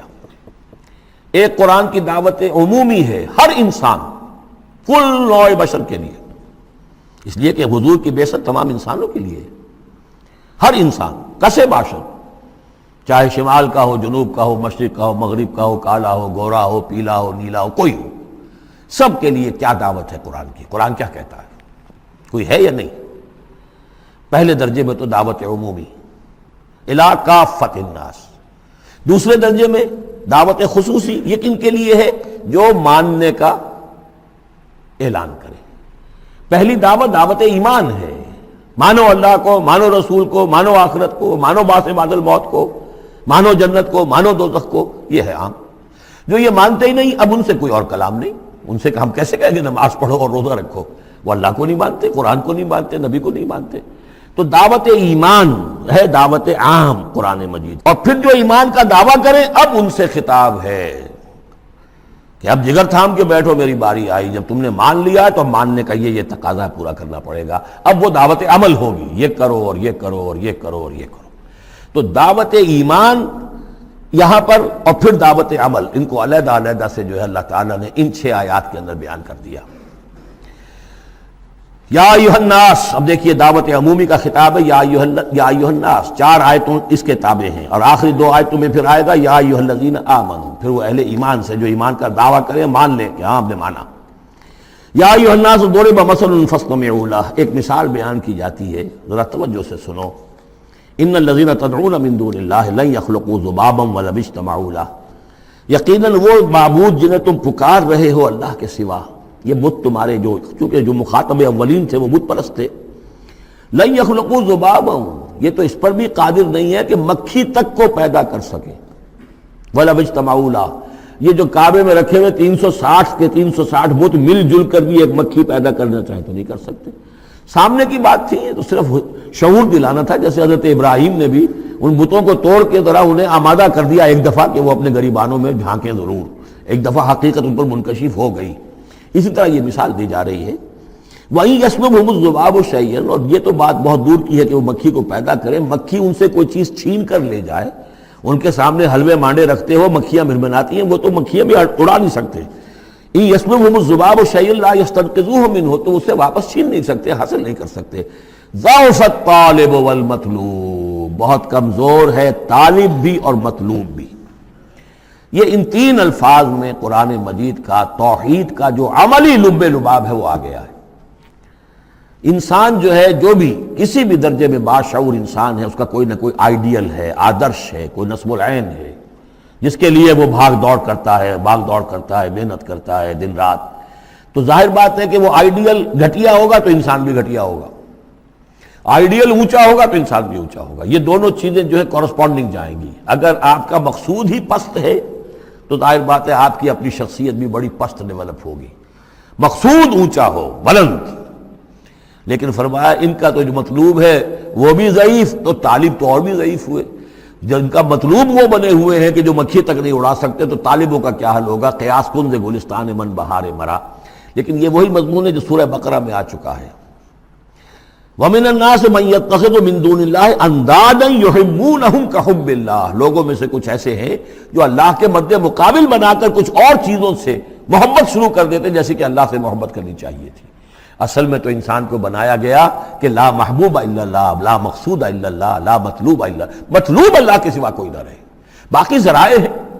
زندہ رہنے کے لیے روٹی کھانی ہے، محنت کرنی ہے، ہل چلانا ہے، ذرائع ہے، مطلوب نہیں ہے. نہ کھیتی مطلوب ہے، نہ دکان مطلوب ہے، نہ پروفیشن مطلوب ہے، نہ ڈاکٹری، نہ انجینئرنگ، کوئی شے مطلوب نہیں. نہ دنیا مطلوب ہے، نہ اولاد مطلوب ہے. مطلوب صرف اللہ. یہ ہے توحید کا لب لباب. لا مطلوب الا اللہ، لا مقصود الا اللہ، لا محبوب الا اللہ. لیکن جو لوگ یہاں تک نہیں پہنچ سکتے، جیسے جس شخص کو بہت سخت بھوک لگی ہو، اگر اچھی چیز کھانے کو نہیں ملے گی تو برے میں بھی منہ مارے گا. اگر ان کا ذہن وہاں تک نہیں پہنچا، اگر ان کے ذہن کی پستی کا یہ عالم ہے کہ اللہ کی معرفت حاصل نہیں کر سکے، اللہ ان کا محبوب اور مطلوب و مقصود اصلی نہ بن سکا، تو کسی اور کو اللہ کی جگہ رکھ کر اور وہ پوجنا شروع کر دیتے ہیں. کوئی آئیڈیلی ہے، کوئی وطن ہے، کوئی قوم ہے، اور کچھ نہیں تو میرا اپنا نفس ہے، اپنے ہی حسن کا دیوانہ بنا پھرتا ہوں، اپنی ہی حریم ذات کے گرد طواف ہو رہا ہے. ضعف الطالب والمطلوب ما قدر اللہ حق قدرہ. یہ اللہ کی قدر نہ کر سکے، اللہ کا اندازہ نہ کر سکے، معرفت حاصل نہ کر سکے اللہ کی جیسے کہ اس کے معرفت کا حق تھا. اللہ کو پہچان لیتے تو کسی اور سے کاہے کو لو لگاتے. حسین ترین کو اگر دیکھ لیں گے تو کمتر کو کون پھر پوچھے گا. تو دیکھ نہیں پائے ہیں جلال خداوندی کا کوئی نقشہ ان کے سامنے، جلال و جمال و کمال خداوندی کی کوئی جھلک نہیں دیکھ پائے، لہذا وہ عاشق بنے پھر رہے دنیا کے عروس ہزار داماد کے. ما قدر اللہ کا قدر ہی ان اللہ لقوی عزیز. یقینا اللہ تعالیٰ قوی ہے، توانا ہے، طاقت والا ہے اور زبردست ہے. اللہ یصطفی من الملائکۃ رسلا ومن الناس. دو آیتوں میں تو بات آ گئی توحید اور شرک کی، اب ایک آیت میں رسالت. اللہ چن لیتا ہے فرشتوں میں سے بھی اپنے پیغامبر اور انسانوں میں سے بھی. ان اللہ سمیع بصیر. اللہ سمیع اور بصیر ہے. ادھر سے چن لیا جبرائیل کو اور اپنی وحی دے دی، ادھر سے چن لیا محمد کو صلی اللہ علیہ وسلم اور جبریل سے کہا کہ محمد کو پہنچا دو تاکہ محمد اپنے ابنائے نو کو، انسانوں کو لوگ پہنچا دیں. تو یہ گویا کہ دو لنکس ہیں، ایک فرشتہ رسول ملک، ایک رسول بشر جبرائیل اور محمد صلی اللہ علیہ وسلم. ان اللہ سمیع بصیر. اللہ تعالیٰ سب کچھ سننے والا اور دیکھنے والا ہے. یعلم ما بین ایدیہم وما خلفہم. وہ جانتا ہے جو کچھ ان کے سامنے ہے اور جو کچھ ان کے پیچھے ہے. وإلی اللہ ترجع الامور. اور پھر تمام معاملات اللہ ہی کی طرف لوٹا دیے جائیں گے. یہ آخرت آ گئی. توحید، رسالت، آخرت، یہ ہے ثلاثی، یہ امور ثلاثہ ہیں جن پر ایمان کی دعوت. اور یہ دعوت ہے یا ایھا الناس، اے بنی نوع آدم، اے انسانوں. اب بات ہے دوسرے مرحلے پر، جنہوں نے کہا اچھا جی ہم نے مانا اللہ کو، مانا رسول کو، مانا ہم نے آخرت کو، بعث بعد الموت کو، ہم تسلیم کرتے ہیں انا للہ و انا الیہ راجعون. تو اب ہے عمل کا مرحلہ. یا ایھا الذین آمنو، اے وہ لوگوں جو ایمان کا دعویٰ کر رہے ہو، اقرار کر رہے ہو. اب بات بدل گئی. اب دیکھیے فعل امر آ رہے ہیں. پہلے میں فعل امر کوئی تھا ہی نہیں، سوائے اس کے کہ ضربت مثلا فاستمعوا لہ، بس وہ ایک فعل امر آیا تھا، ذرا باتوجہ سے سنو، باقی کچھ نہیں. حقائق بیان کر دیے، توحید، رسالت، معاد. اب جو لوگ ان کو مانتے ہیں، یا ایھا الذین آمنوا ارکعوا واسجدوا واعبدوا ربکم وافعلوا الخیر لعلکم تفلحون. اے ایمان کے دعوے دارو، رکوع کرو، جھکو اللہ کے سامنے، واسجدوا اور جھکو، پروسٹریٹ بیفور ہم، کے سامنے سر سجود ہو جاؤ. وَاعْبُدُوا رَبَّكُمْ، اور اپنے رب کی بندگی، مکمل بندگی، ٹوٹل بندگی، اس کی پرستش نہیں، بندگی بھی. زندگی آمد برائے بندگی، زندگی بے بندگی شرمندگی. وَافْعَلُوا الْخَيْرَ، اور نیک کام کرو، بھلے کام کرو. اب بھلا کام کون سا رہ گیا؟ وَاعْبُدُوا میں تو سب کچھ آ گیا. بھلا کام کیا ہے؟ عبادت میں تو جو اللہ نے حکم دیا وہ ہم نے کر دیا، ہم نے بندگی کا حق ادا کر دیا. اب فعل خیر کیا ہے؟ وہ یہ ہے کہ خدمت خلق میں اپنے آپ کو لگا دو. اور خدمت خلق صرف یہ نہیں ہے کہ بھوکے کو کھانا کھلا دیا جائے، یہ بھی خدمت خلق ہے. سب سے بڑی خدمت خلق کیا ہے؟ ان کی آنکھ سنوارنے کی کوشش کرو. یہ سموچے جہنم کے اندر جا رہے ہیں. گویا کہ دعوت، ان کو بچاؤ، ان لوگوں کو اس حقائق سے خود بھی جن سے کہ تم آشنا ہو گئے ہو، جو حقائق تم پر منکشف ہو گئے ہیں ان سے انہیں بھی روشناس کرو تاکہ ان کی عاقبت سنور جائے، ان کی بھی زندگی درست ہو جائے۔ لعلکم تفلحون، یہ کرو گے تو فلاح پاؤ گے۔ بہت اہم نکتہ ہے یہ۔ اے ایمان کے دعوے دارو، یہ نہ سمجھ بیٹھو بس ایمان لے آئے تو بس فلاح ہی فلاح ہے، اب کامیابی ہو گئی بس، نہیں، یہ شہادت گاہ الفت میں قدم رکھنا ہے۔ یہ تو ابھی قدم رکھا ہے آپ نے، اب یہ کرو اور یہ کرو اور یہ کرو اور یہ کرو تاکہ فلاح پاؤ۔ اگر اس کے بغیر فلاح کی توقع کیے بیٹھے ہو تو یہ تمہارا اپنا خیال ہے، وشفل تھنکنگ ہے۔ تلک امانیکم قل ہاتوا برہانکم ان کنتم صادقین، یہ تو پھر تمہاری اپنے من گھڑت خیالات ہیں۔ اور اس سے بھی اگلا حکم ہے وجاہدوا فی اللہ حق جہادہ، جہاد کرو پھر اللہ کے لیے جیسا کہ اس کے لیے جہاد کا حق ہے۔ جی نہیں، یہ سجدہ جو ہے صرف حضرت شافعی کے نزدیک ہے، امام شافعی کے۔ وجاہدوا فی اللہ حق جہادہ، اور جہاد کرو اللہ کے لیے جیسا کہ اس کے لیے جہاد کا حق ہے۔ هو اجتباکم، اس نے تمہیں چن لیا ہے۔ کیا مانی؟ اب نبوت محمد پر ختم ہو رہی ہے صلی اللہ علیہ وسلم، اب آئندہ جبریل کسی کے پاس وحی نہیں لائیں گے کہ پھر وہ وحی پہنچائے لوگوں کو۔ اب یہ کام یہ کہ وہی جو جبریل وحی لائے اور جو محمد نے تمہیں پہنچا دی، اب تمہیں پہنچا دی ہے پوری نوع انسانی کے تک۔ یہ ہے تیسری لنک، هو اجتباکم، اپنے نصیب پر فخر کرو، اللہ نے تمہیں چن لیا ہے، سلیکٹ کر لیا ہے۔ یہ بالکل وہی مضمون اب آ گیا جو سورہ بقرہ میں آیا تھا، وَكَذَلِكَ جَعَلْنَاكُمْ أُمَّةً وَسَطًا لِتَكُونُوا شُهَدَاءَ عَلَى النَّاسِ وَيَكُونَ الرَّسُولُ عَلَيْكُمْ شَهِيدًا۔ وہی مضمون آ رہا ہے، هُوَ اجْتَبَاكُمْ وَمَا جَعَلَ عَلَيْكُمْ فِي الدِّينِ مِنْ حَرَجٍ، اور تمہارے لیے تو ہم نے دین کے اندر کوئی تنگی رکھی ہی نہیں، ملت ابیکم ابراہیم، یہ تمہارے جد ابراہیم ہی کی ملت ہے۔ هُوَ سَمَّاكُمُ الْمُسْلِمِينَ، اسی نے تمہارا نام مسلم رکھا ہے، اللہ نے تمہیں اس مسلم کا خطاب دیا ہے۔ حضرت ابراہیم نے بھی یہی کہا تھا، ربنا وجعلنا مسلمین لک ومن ذریتنا امۃ مسلمۃ لک، ہماری امت میں سے بھی ایک امت مسلمہ اٹھائی ہو، من قبل وفی ھذا، اس سے پہلے بھی اور اس میں بھی، لیکون الرسول شہیدا علیکم وتکونوا شہداء علی الناس، وہی مضمون جو سورہ بقرہ میں تھا، وکذالک جعلناکم امۃ وسطا لتکونوا شہداء علی الناس ویکون الرسول علیکم شہیدا۔ فرق کیا ہے؟ وہاں پہلے امت کا ذکر ہے پھر رسول کا ذکر، یہاں پہلے رسول کا ذکر ہے پھر امت کا ذکر۔ لیکون